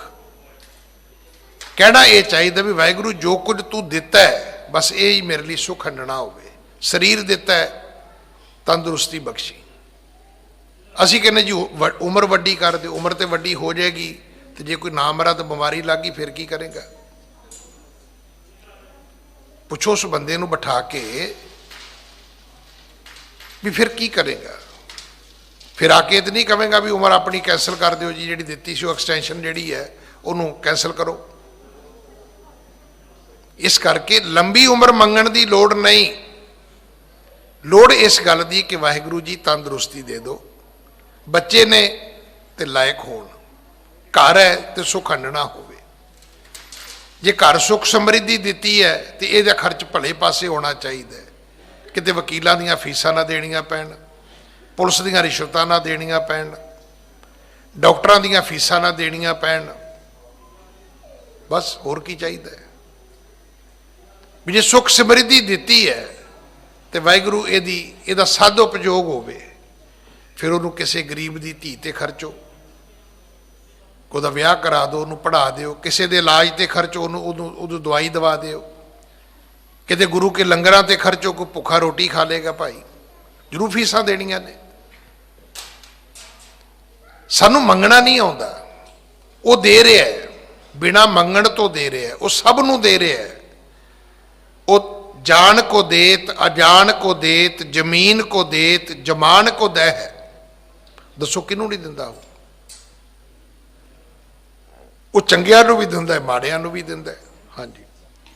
बिघन बिनासन सो आसन है सोन बिखै, शंभुनाथ सुने श्रोण बैन को अलावई। सतगुरु जी ने समझाया, बिघन बिनाशन सो आसन है सुन बिखै। कहते जिहड़ा साडा आसन है ना, वो जिहड़ा बिघन बिनासन रब है, कहते असीं सुरत उहदे नाल जोड़ी हुई है। बिघन बिनासन, करो कृपा, बिघन बिनासन सब दुख नासन, सतगुर नाम दृढ़ाया। गुरु ने तुहानू नाम दिता है, उस नाम की वडियाई की है? बिघन बिनासन। तुसीं बोलदे नहीं, मैं की करा दसो?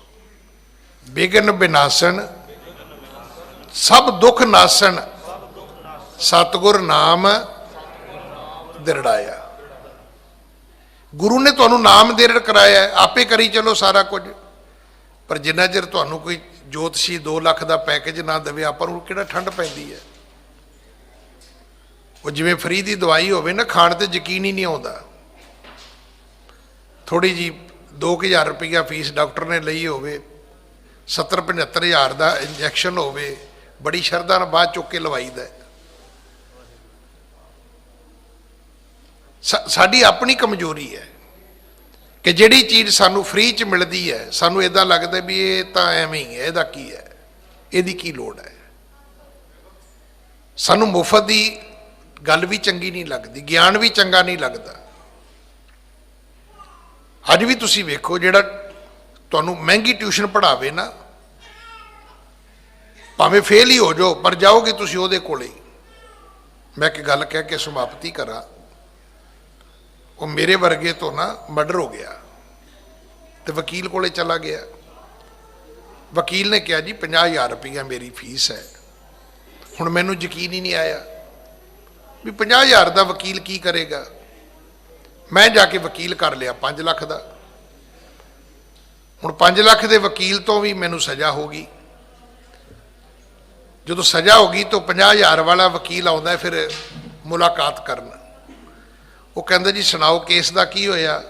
कहता सज़ा हो गई। कहता दौड़ी तो मैं भी सज़ा ही सी, मैं तेरा काम 50,000 च कर देना सी, तू 5 लाख च कीता, मेरा की कसूर है? जिधर तुसी तुरे फिरदे हो दुख ना तुहाडे कोई नहीं कटने। उदा ही तुहानू 50,000 की थां 5 लाख फीस देने की आदत पई है तो दो, जिथे मर्जी तुरे जाओ। ये दसवंध कढ़ना शुरू करो। मैं रोज़ बेनती करदा, अपना दसवंध कढ़ना शुरू कर दिओ और 1 साल की जिवें तुसीं रिटर्न भरदे हो। मैं कहना कोर्स करो, 1 महीने का कर लो, 12 महीनों का कर लो। अगर तुहानू 12 महीनों बाद लगे भी ये नहीं गलत सी तो छड्ड दिओ, की फर्क पैंदा है? 50, 60, 70 साल जिंदगी है, घट्टो घट्ट एक तुसीं कह ते सकोगे भी ज्ञानी जी झूठ बोलते हुंदे सी। असीं दसवंध कढ़ के वेखिआ। दसवंध कढ़ के वेखो, तुहाडी सारी फजूल खर्ची खत्म हो जाएगी। तुहाडे घर बैठिया काम होणगे, रिश्वतां वाले काम रुक जाणगे तुहाडे। पर दसवंध कढ़ण तो बाद वो ना होवे। वो एक माई ने मैनू फोन किया सी, कहंदे ज्ञानी जी तुसीं कहंदे दसवंध कढ़ो। मैं कहा हाँ जी। कहंदे दसवंध विचों जिहड़ा साडा कुत्ता सी उहदी फीड लैके आ सकदे आ? घर दे कुत्ते दी फीड दसवंध चों लिया सकदे आ? तो मैं कहा भैन जी कल नूं तुसीं कहोगे बापू दी फीड भी लाई है दसवंध चों। आ हालत है साडे दसवंध दी, इसे करके कढ़िया दसवंध भी किसी काम नहीं आउंदा।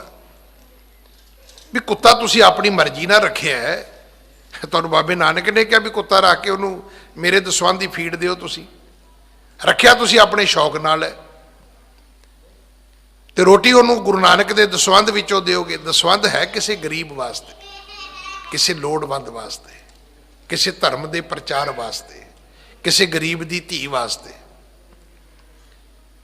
जो धर्म की जो दसवंध की इन्वेस्टमेंट ठीक हो जाएगी, सारे काम अपने आप सीधे हो जाएंगे। इन्हें एक शब्द प्रवान करना। मैं 10-11 मिनट वध लिया क्योंकि मैनू भी समझ आ गई भी तुसी कागर हो के बैठे हो, तुसी कुछ सुनना चाहते हो। तो मेरा भी मन सी मैं बेनती करा ਸ਼ਾਇਦ ਕਿਸੇ ਦੇ ਕੰਮ ਆ ਜਾਏ। ਵਾਹਿਗੁਰੂ ਜੀ ਕਾ ਖਾਲਸਾ, ਵਾਹਿਗੁਰੂ ਜੀ ਕੀ ਫਤਿਹ।